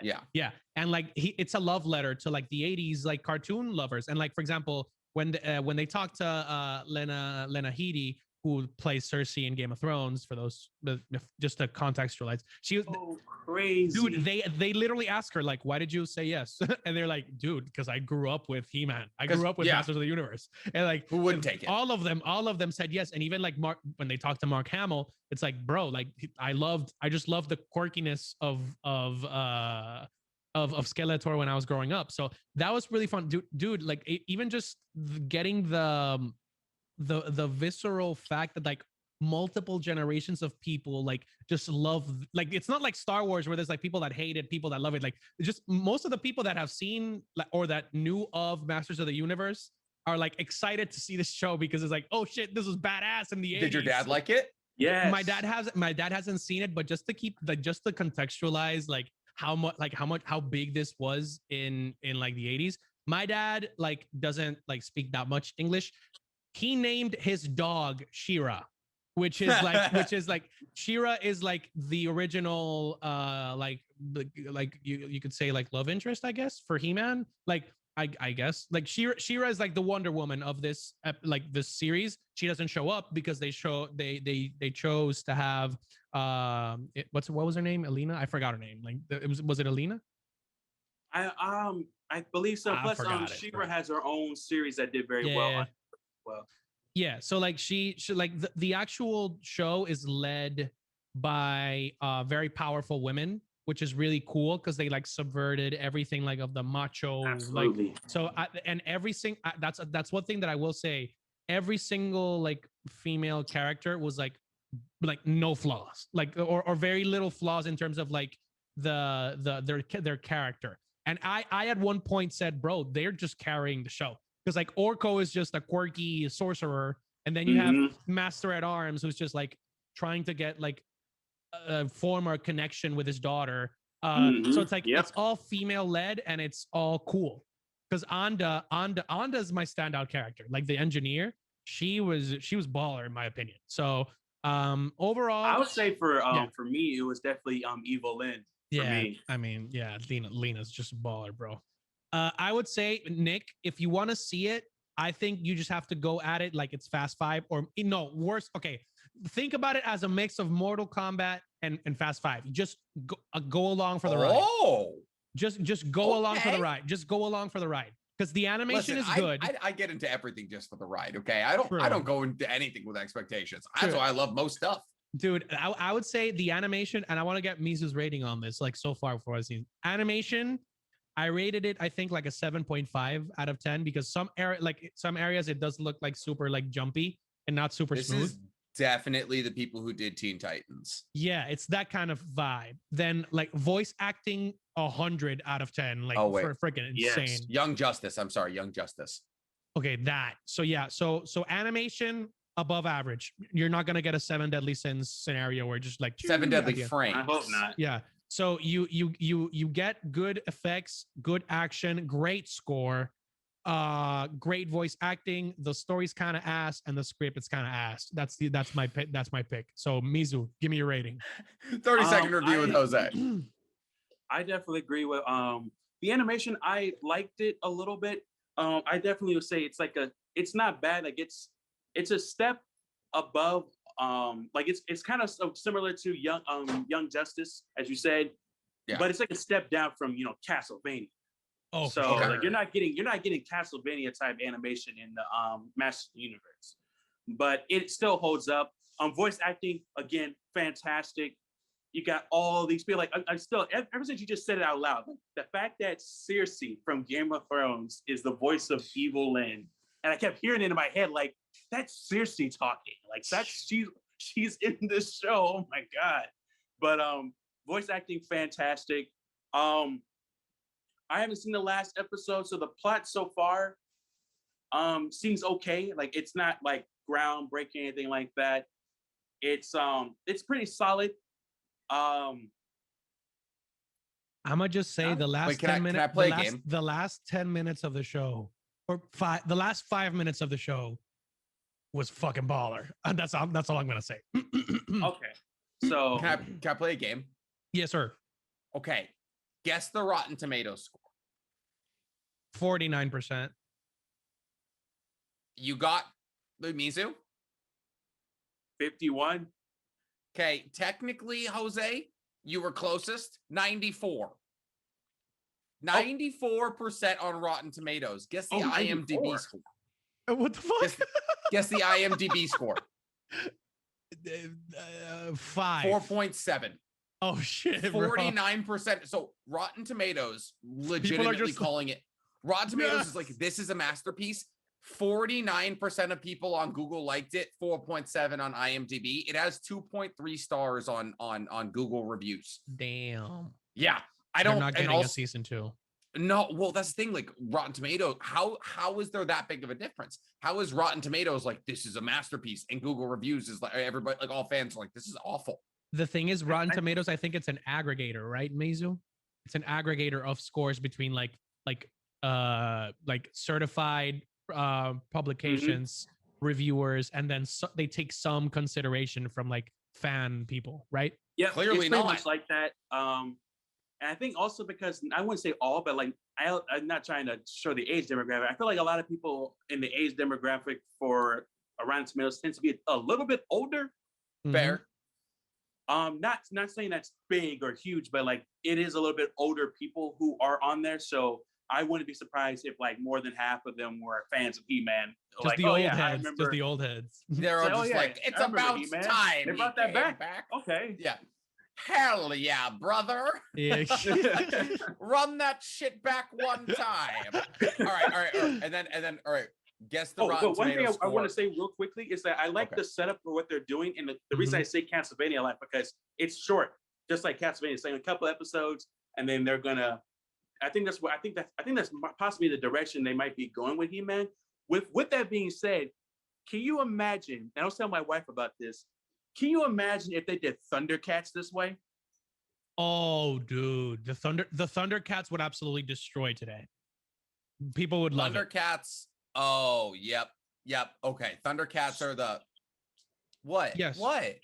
The one thing that I was talking about, like we're talking about like bringing things back in a new way. Dude, did you guys get that freaking trailer? Did you guys see the trailer? I think this was a few years ago, or like a couple, or this was a while ago. They released a trailer for like an R-rated Power Rangers reboot, where like the dude that plays Tommy is Lord Dracon, because like there's comics where like there's an Injustice type I know deal. that comic book series. Yeah, there's an Injustice style Power Rangers scenario where the Green Ranger never gives up the Green Ranger never gives up its power, and it's like this dictator Tommy, and like he literally executes Rangers, and like it's so and the dude that plays Tommy Oliver did a trailer for it, or like a spot for it, for like just hyping people up, and people were like a fan made trailer kind of thing, and it was like, yo, if this thing were to pop into Amazon Prime or Netflix today, I would binge it all day. Here's the thing, though. We've already brought back Power Rangers. They did it like 2 years ago. But here's the thing. I'm going to be honest with you. They have brought back Power Rangers, but a lot of the recently American Power Rangers have just been lackluster. They haven't been like, they don't stand out to me enough, or at least in my opinion, they don't stand out enough. Now, if you go back to Japan, where it originates from, a lot of them to this day, like I like how they take more serious issues. They talk about serious things, like more Power Rangers die in the Japanese version than the American. Oh yeah. Things happen, and hearing that, and I like how they have a whole comic about, Tommy, one of the quintessential Power Rangers of the whole entire American version of the franchise, go down this dark path like Superman and Injustice. Yeah. That right there, I would watch that. Just like Jose, I would binge that. I would love to see Power Rangers go down this dark path that we've been waiting for them to go down the path. Dude. Because it makes sense. Like you're giving teenagers literally like god level powers. Like you something needs to happen. Might as well chat on it. That's crazy, dude. That would be sick. That'd be super, super cool. All right, cool. And then guess the Rotten Tomato score on Masters of the Universe. Eyes. No, Snake Eyes. Oh, Snake Eyes. I'll say 42. I'm gonna go with 60. Jose, you're fucking clairvoyant. How? Exactly 42. 42. Exactly Wow. 42.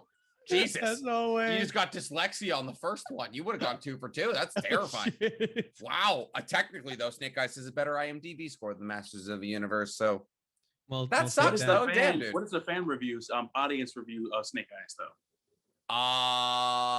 88% of people like this movie.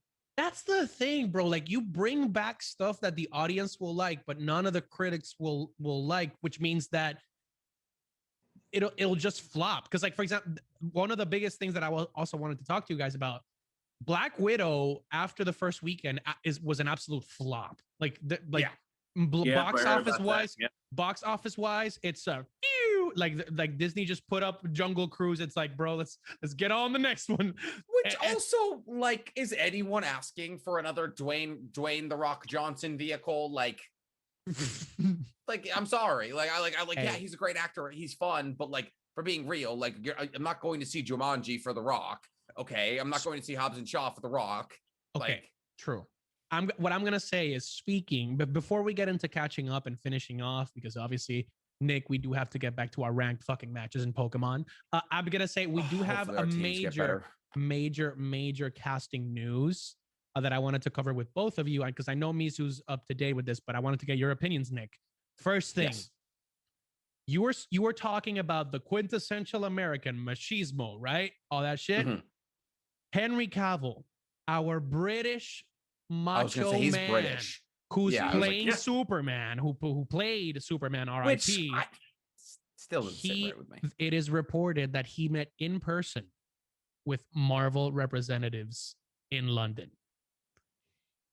Misu, who would you have him play in the MCU? Henry Cavill in the MCU. Now, I'm not gonna lie to you. At first, when I heard that he was gonna be in it, I kind of saw him as Captain Britain, the original Captain Britain, not the one that what they're gonna do with What If series, but like, because for those who don't know, like, he is. People are just instantly think of like, oh, he's basically Captain America, but for Britain. Like, but no. But the difference is that his powers are based off of magic, not a science. His whole thing is based off of mythology, King Arthur type stuff that could have been pretty cool to see. So I could have seen him as Captain Britain. I also could have seen him as Hercules for like Thor: Love and Thunder, because I heard people were talking about him possibly being in that and playing Hercules. That'd have been sick. I'm trying to think. There's like one more character that I can see him playing. I see him as the Beyonder, bro. You see him as the Beyonder, dude. If you look at the comics versions of the Beyonder, Nick, look at the Beyonder Marvel and tell me that's not Henry Cavill or Adam Warlock, like whatever you want. Oh, so here's the thing. The reason I was going to say Adam Warlock, but the only reason I didn't say that is because I can see Corbin Blue playing Adam Warlock. Oh, but another person I would say he could play, but I'm not gonna let it just be another ripoff of Superman, is Hyperion. True. What about Cyclops? I feel like he's too. I'm not gonna lie. I feel like he's too built to be Cyclops. But he can slim down. Am I at a pocket for saying he could? Oh, wait. No, never mind. Because he slimmed down. He slimmed down for that Tom Cruise movie. Even though he did the whole like cock his biceps buddy, moment. He's still filming the Witcher. He's not getting a shade under 260 anytime soon. That's true. That is very true. Like, yeah, he's if he's playing Geralt, he's big. He's keeping that muscle on him. He's huge. The Beyonder is a good one though. The Beyonder looks like him. He just looks like him. Like and he's ultra powerful. So it makes sense. Like what does it mean? Like just continuity wise to go from like Superman to like the Beyonder. Which I'm not gonna lie, the Beyonder is basically like Superman level in Marvel. So like it's lit. Who's the guy with the crazy voice? Dr. Doom. No, every time he talks, it like black something. Every time he talks, something blows up. Like he literally he can't talk. Otherwise, you're talking about Black Bolt or Black Bolt or Havoc, something like that. That would be a cool casting, in my opinion. I think Black Bolt's Marvel. Yeah, Black Bolt. Yeah.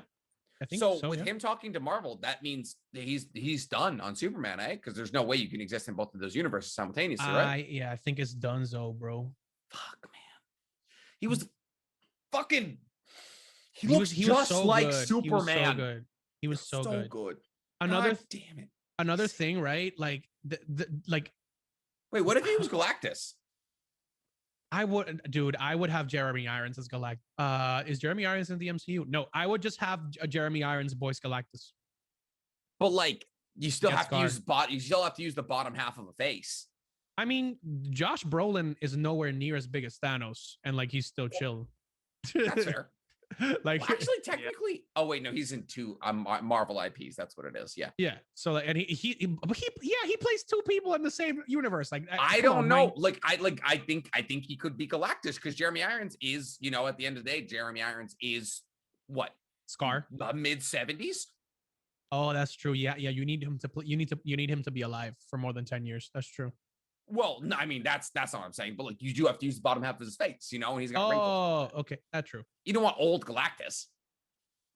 True. Could he play the Silver Surfer, Mizu? Is it because like the Silver Surfer is built? He's slim, but he like the point of the Silver Surfer is to look like a god. I'm not gonna lie to you. I think the only reason I'll say this is not me saying this, but I'm looking at how people react to it. I feel like people want to be okay with him Henry Cavill being all silver and like bald looking because you know people love his face. People love how he looks. He's Chris Evans. He's a Chris Evans stand-in. See him and him all silver and bald looking. Yeah, that's true. Yeah, that wouldn't be great. Do you know who would play a good Silver Surfer? The dude from what's it called? Kingsman, the bald dude. Oh, I know you're talking about. Yeah, the guy who's like he's incredibly Turkish looking. I know exactly who sings and dies, basically. Yes, yeah, I know exactly. Mark Strong. Mark Strong is his name. He would play a good Silver Surfer, I think. Okay, well, and then there was other casting news, right? Yes, I don't know if Mizu, but Vincent D'Onofrio, who plays Kingpin in the Daredevil series, has been officially confirmed to be returning in the Hawkeye TV show, which means that like we could be getting the Punisher like a tie-in because it's ridiculous. Yep. He carries the first two seasons of the Punisher. Dude. Like absolutely carries them. Marvel news that I heard is on one, they are also bringing back the Luke Cage show or Luke Cage himself. Either one, I don't know if it's the show or the character, but either way, no, they said Luke Cage. Like, so I'm pretty sure that they named the actor as well, but they said that they're either bringing back the show or the character to Marvel again. And also, what's her name? Another actor has been casted for Black Panther Forever, and she, something cool. Yep. I remember. Okay. The girl that you're talking. Yeah, Michelle. Michelle Cole. Michelle Cole. There you go. Michaela Cole. Michaela Cole. Okay. I don't know. The thing is, she's cast as. Oh my bad. You were gonna talk. My bad. Sorry. Oh no, you're good. So she's been casted, but they didn't tell us what she was gonna play. But some people are speculating that she would play Storm. Yes, sir. But right now, I'm wondering how they're gonna do that, and it also begs the question of how would Wakanda Forever even tie in with the whole multiverse situation? What do you mean? So here's the thing, because I'm not gonna lie, the only way I can see Storm being in Wakanda Forever is if they already incorporate the multiverse. Because like again, like I said in the last podcast, that you can't put because Storm is a mutant and mutants haven't been introduced yet in the series. You can't just pull them out of nowhere. Exactly. So the only way I can see her being Storm is if they already incorporate the multiverse in there and they already had their the event though where we see different characters come into our main Marvel universe with the X-Chain. Exactly. So with that being said, like that's the only way I can see her playing Storm. But besides that, I don't think she's going to. The people I can see her playing that some people are also speculating is that she might play Madam Slay, who is this who happened to be like one of the love interests of Killmonger. and Okay. she is the person who would later revive Killmonger in the comic books, so he can, get his other chance to try to take over Wakanda. And there has been speculation that Michael B. Jordan is going to be in it as well for Wakanda Forever, whether maybe might be in terms of flashbacks or he might come back, possibly. That'd be sick. Dude, he's one of the best Marvel villains, bro. Yeah, and the thing is, he's one of the weakest. Like he was just so well written, and he was so well acted, and like his argument was so well founded. It was incredible. Absolutely. I think another character that they said she might play is an offshoot of Nakia, because in the comic books, Nakia is a hero who turns to a bad guy. And some people speculate that they might not go down that route with Nakia's character, and she might just be a whole good guy. So they might make her character, her bad guy persona, a whole separate character. That's sick. So that's super cool. The thing about Storm, bro, is that I don't know how you bring her into the whole Wakanda thing, because like, I mean, unless they're going another route, but like you need T'Challa in order to bring in Storm, bro, because like they're married, bro. They're married. Yeah, they're like very often they're together. The power couple. That's the power couple. And I can't imagine. I literally can't think of a couple I would fuck with less than T'Challa and Storm. Like there's nothing. That's another question we have for next week. Like, would you recast Black Panther? Can you recast Black Panther? You can give the mantle to other people, but like, can you bring in like a multiversal like version? Like if another actor decides to just like take the mantle and be like, yo, it's just a multiversal version of T'Challa, like, would you have it?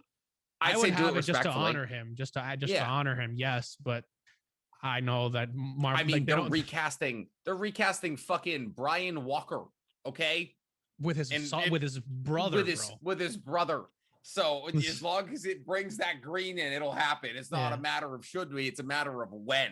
Mm-hmm. No, I think it'll happen. I mean, they did it in Spartacus. Like the Spartacus guy dies after season 1. Or he got like heart cancer or something, so he couldn't act anymore. So they recasted him. So yeah, it happens all the time. Obviously be respectful about it and do it in a way that canonically makes sense. Don't just be like, that's T'Challa. What are you talking about? Why he looks different? I mean, I'm not gonna lie, it wouldn't be surprising because Marvel's done it plenty of times. Like, think about it. Are we gonna sit here and forget that the Hulk? No, not just that. Are we gonna sit here and forget that War Machine was played by the same person? Don Cheadle hasn't been always War Machine. That's true.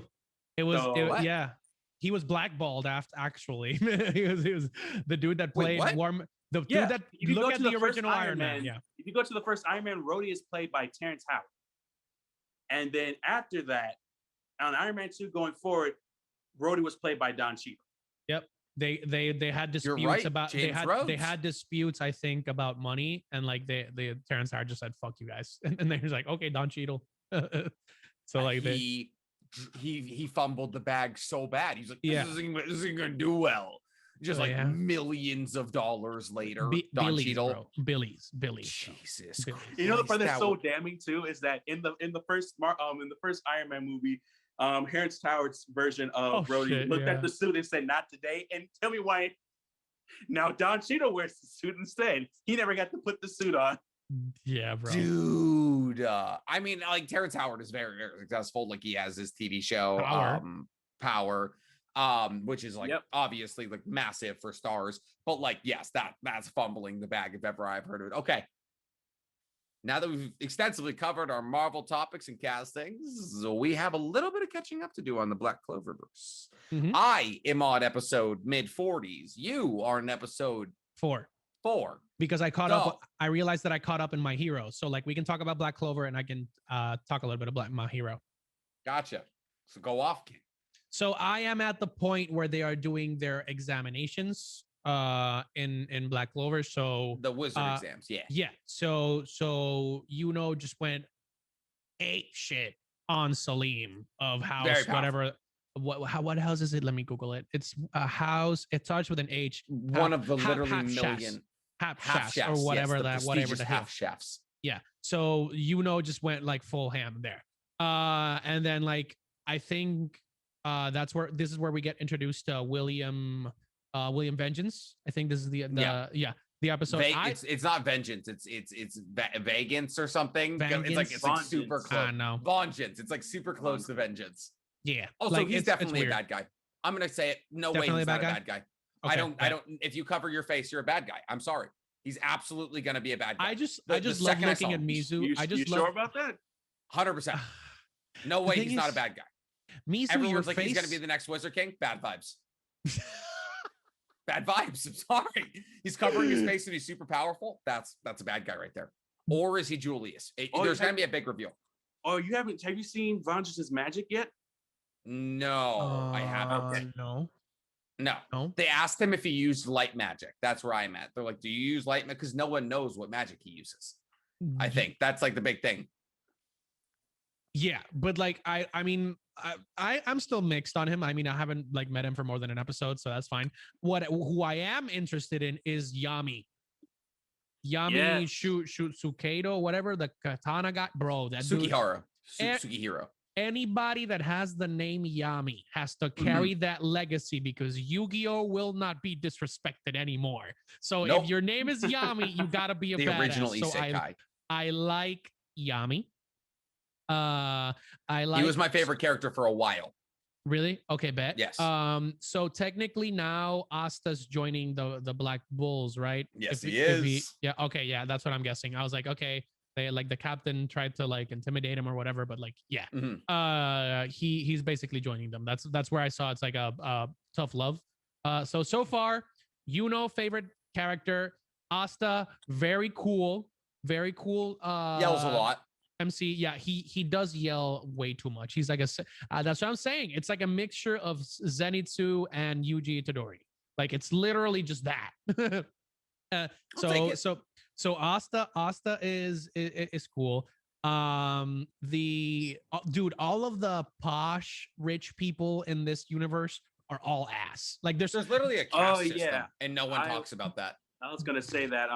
Be prepared. There's a lot of classism in this show, in this anime, and it's really bad. Like, I'm not gonna like. There are times where I was just like, I was sitting here like, if I was in here, just give me 30 minutes. Just give me 30 minutes, and I'm beating everyone's ass.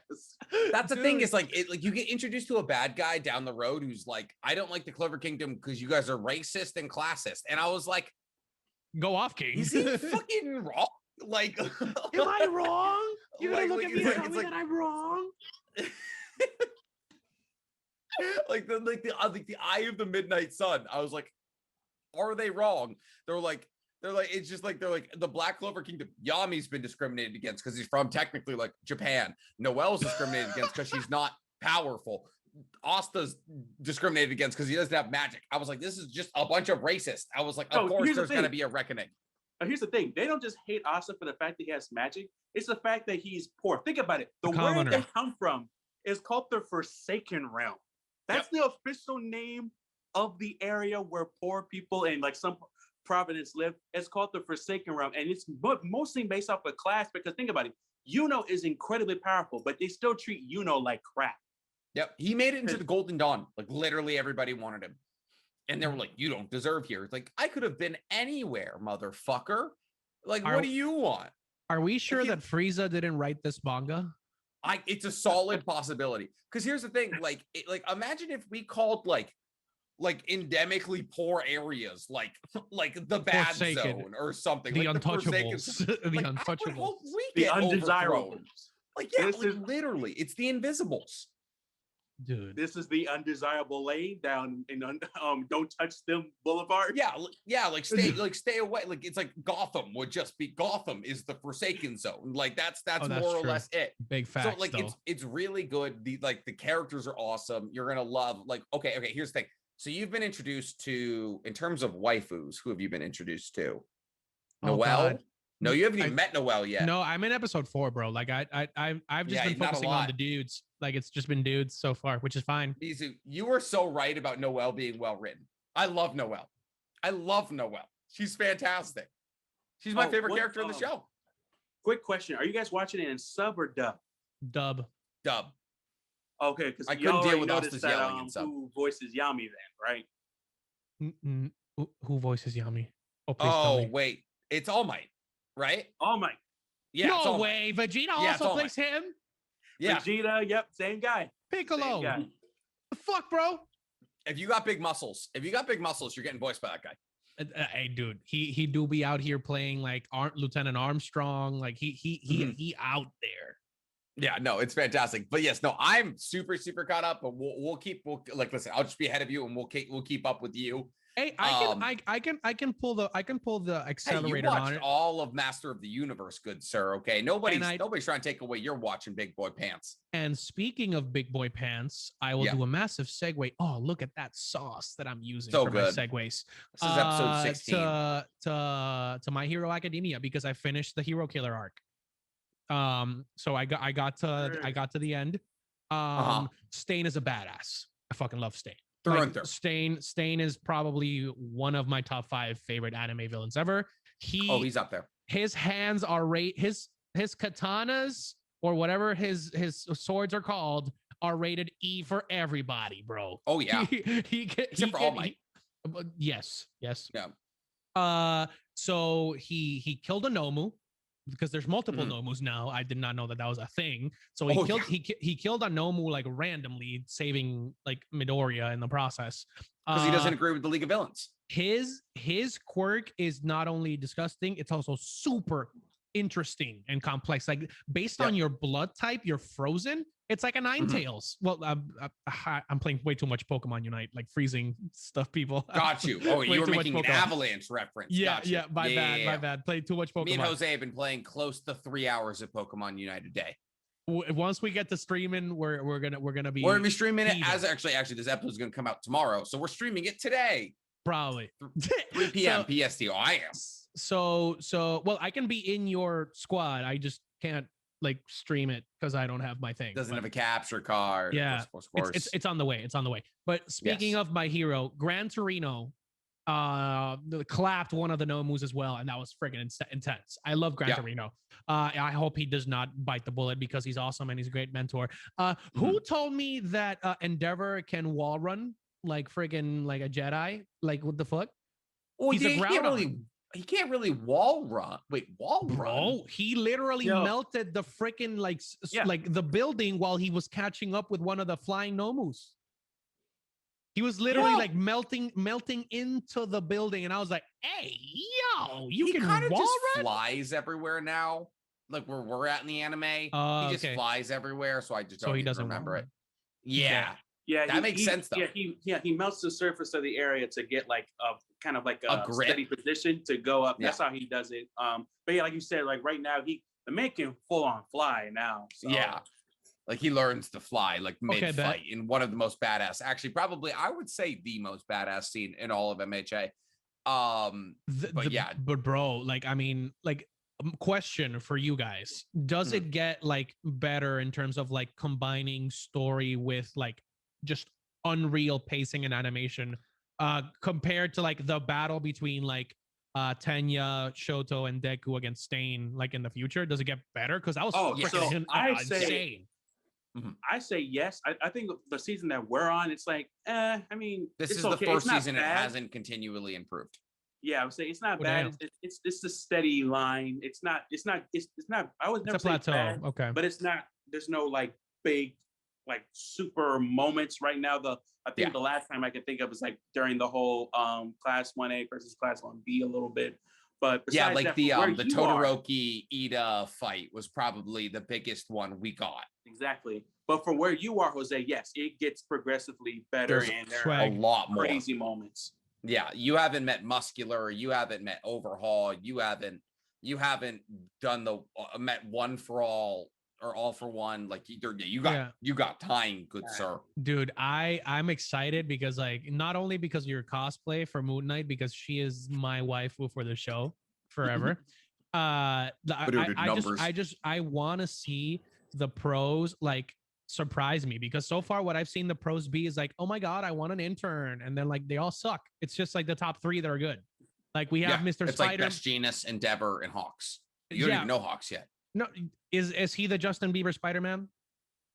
Justin Bieber, Spider-Man. Number 3, like the one that has that's the Best hair Genius. and with the, yeah, that's Best. No, it's Best Genius. Yeah. Okay, bet. So yeah, we got Justin Bieber Spider-Man, we got Endeavor, Mr. Groudon, and then Have we you have met All Might. Kamui Woods yet? Kamui Woods. What's his power? Wood. That's the wood guy from the first Yeah, episode. he just shoots wood. Oh yeah, like the Sudowoodo guy. Okay, He's I'm like- just yeah, I'm just exactly. associating all of them with Pokemon because like Sudowoodo come was a on. ground type. But he do be a tree. He is, but he's made of stone, and he disguises himself as a tree to blend in. Okay, bet. Fine. That's canon. I'll accept that. The biggest takeaway that I have is I want to see Deku get to full power because like just with him maintaining You just got time, like, buddy. just Don't worry. just Deku like maintaining like the one for all, Full cowling. all for one for all. I'm One for all. yeah, one for all. Yeah. The power like full cowling at 5% is just baller. I can't even begin to think like what 100% is Where because we're at, he's at 18. Technically, he hasn't even. Technically, he's not even at 100% in the manga. So, like, I wouldn't be too worried about it. You got time. But no, but here's the thing. It may sound like whatever, but like what he can do with that small percentage, especially when he's done with a manga, because even in the manga right now, this man is doing crazy, amazing He's things. walking through cities. He's not even close to 100% yet. Yeah. And it's amazing. So is he Yeah, it's stronger? scary Is to he think about. stronger than All Might? Yes. Oh, absolutely. Significantly. He is going to. It's not even close.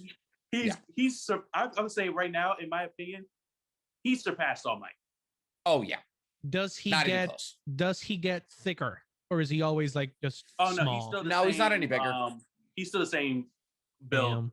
Sad. Yeah, but like his suit, like he starts wearing his cloak and all that. Uh-huh. His suit gets a lot thicker in the manga too. Yeah, his costume will progressively change though.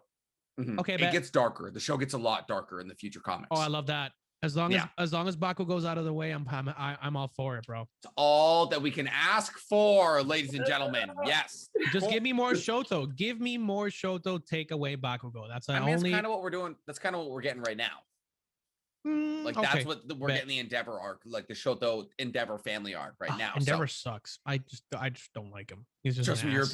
your opinion, you won't change. I'm happy that we are of the same mind in these matters. The thing is, like, I don't get it. Like, you're so vindictive that you just want to beat All Might to the point that you would traumatize your child and send your wife to the psych ward just to beat, not even you beating All Might, just your son, like taking over first place. That's literally whack. Happens Just all the time, whack. dude. Parents living vicariously through their children. Happens That- all the time. It do be ass. So far, I will say, right now, favorite character, Tenya. Tenya is just dude. That's oh my my god, favorite character. Tenya is a bro. The motivation, just like when he's talking about his brother and like he can barely get up, and then he does like the turbo super smash with his leg. He's just hey yo, this is baller. It's like Shoto, make sure to cool down my jet engines, but do not plug the exhaust. I'm like, bro, this man is intelligent. He do be like, he courageous. He's everything that I want out of a side character. Yeah, no, he's a great guy. Hopefully it doesn't start raining and his theme song starts playing because I know that the end is near. No, he only gets better. He only gets better. Bet. Okay, don't worry. Nice. Yeah, he's my favorite character still. I love him. He's fantastic. Yeah, that's all I got. The other thing that I got is I think we have I think we had like preliminary news on like the Star Wars anime. I think they said that they like are beginning the casting process for that. You're telling me they already had all the animation studios for individual episodes and they haven't casted anybody yet? Did they already have the studios? Oh yeah. Every single episode is going to be animated by a different studio. So like the people who animated Attack on Titan are doing an episode. The people that animated, the people who did Attack on Titan are doing an episode. Are they doing it like in a what's it called? What's that short called? Like the robot thing? They go Netflix? Like Love, Death, and Robots? More or less, yeah. Every single episode is going to be animated by different. Well, so like I think Mappa has two episodes. The people who did One Punch Man season 1 have one episode. the people who are doing like basically like every big animation studio has one episode on the Star Wars anime. So they said that it would be dropping on September 2021. So no, so they actually have they actually have they should have everything, but there's no information on the casts. I'm like, that's the issue. Like they talked about the cast, but they did. Well, it's probably gonna be in Japanese, eh? I don't know. I mean, they have. Okay, I have the studios. It's Kamikaze Duga, Geno Studio, Studio Colorido, Trigger, Studio Mappa, Production IG, Science Saru, and then Kinema Citrus. Not sure if those ring a bell. I mean, those are just all of the biggest animation studios that do literally all anime. Yeah, I mean, they're not spending. They're not Disney spending the dollars. This is spending. Yeah, exactly. But they're making it an anime. Okay, I don't want anybody saying that it's an animated show and not an anime. Okay. Oh no, if Mappa's doing it, it's an anime. I'm like, if it's coming out in Japanese and English simultaneously, that doesn't matter. If it's being animated by an anime studio, it's an anime. Like the reason people say that Avatar is not anime is because it was animated by Nickelodeon. You know, like that was never an anime. And it was produced in America. This is being produced in Japan, aka anime. Okay, bet. So that's it. And the other big thing that I wanted to say is that actually George Lucas is involved in the project, which is dope because they have George Lucas, Filoni, and the dude Hiro. I think it's Hiro. Let me just Google it. Hiro Mashima is the other creative director for the show. So hey, if you got the OG with Filoni, his pupil, I'm down. Fuck, imagine if Ghibli did one of the episodes. The food that would be awesome. The food would be bossing. Dude, that would have been so cool. If you're getting every animation studio, give Hayao Miyazaki a call. Just be like, hey, you want to draw one of these? That'd be dope. Or Gunji Ito did one of them. That would be, imagine Star Wars with Gunji Ito. That would have been so sick. Everyone would have died. Could you imagine Star Wars ramen? That would literally sell out at Disney like hotcakes. Yeah. It costs Disneyland $48. I would take it. I would take it. You would have imagine the chopsticks were mini little lightsabers. Oh my God. That would be so good. Okay. Well, if that's all we got, ladies and gentlemen, thank you again for checking in with us on this episode of the Weeb Weekly. We are in the process of a big change, and very soon you guys will be hearing us doing little ad reads because we have become monetized. We just have to wait for Jose to sign he did already, to sign the contract. Ladies and gentlemen, if you're wondering who the problem child of the podcast is. Hey, I did sign. He's in the blue sweatshirt. I know. I did sign. Everybody signed.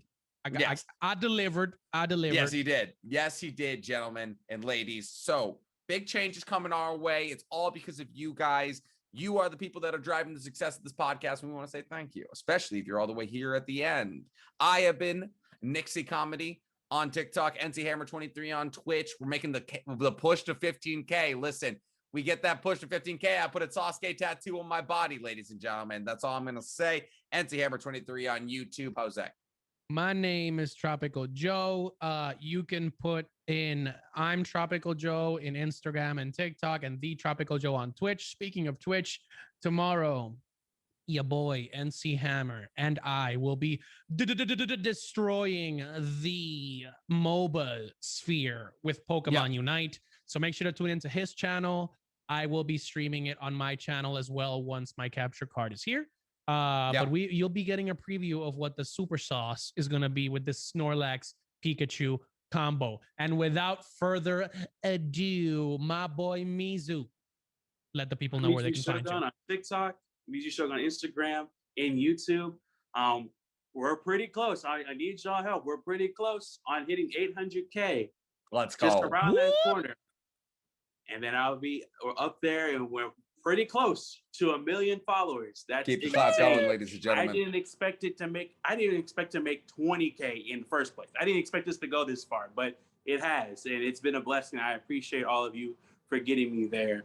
With that being said, more content to come. I'm giving you guys more analysis videos like I did, like the ideology of the next one. Since you guys are watching this, y'all get a little sneak peek. I'm gonna be doing the ideology of Dio Brando from JoJo's Bizarre Adventure. Dio Zawardo So he's like god tier. Better, I would say probably a better bad guy than Darth Vader, but it's just my opinion. Hey, yo. And before we get too into that, ladies and gentlemen, thank you for checking in. Kick it to the outro.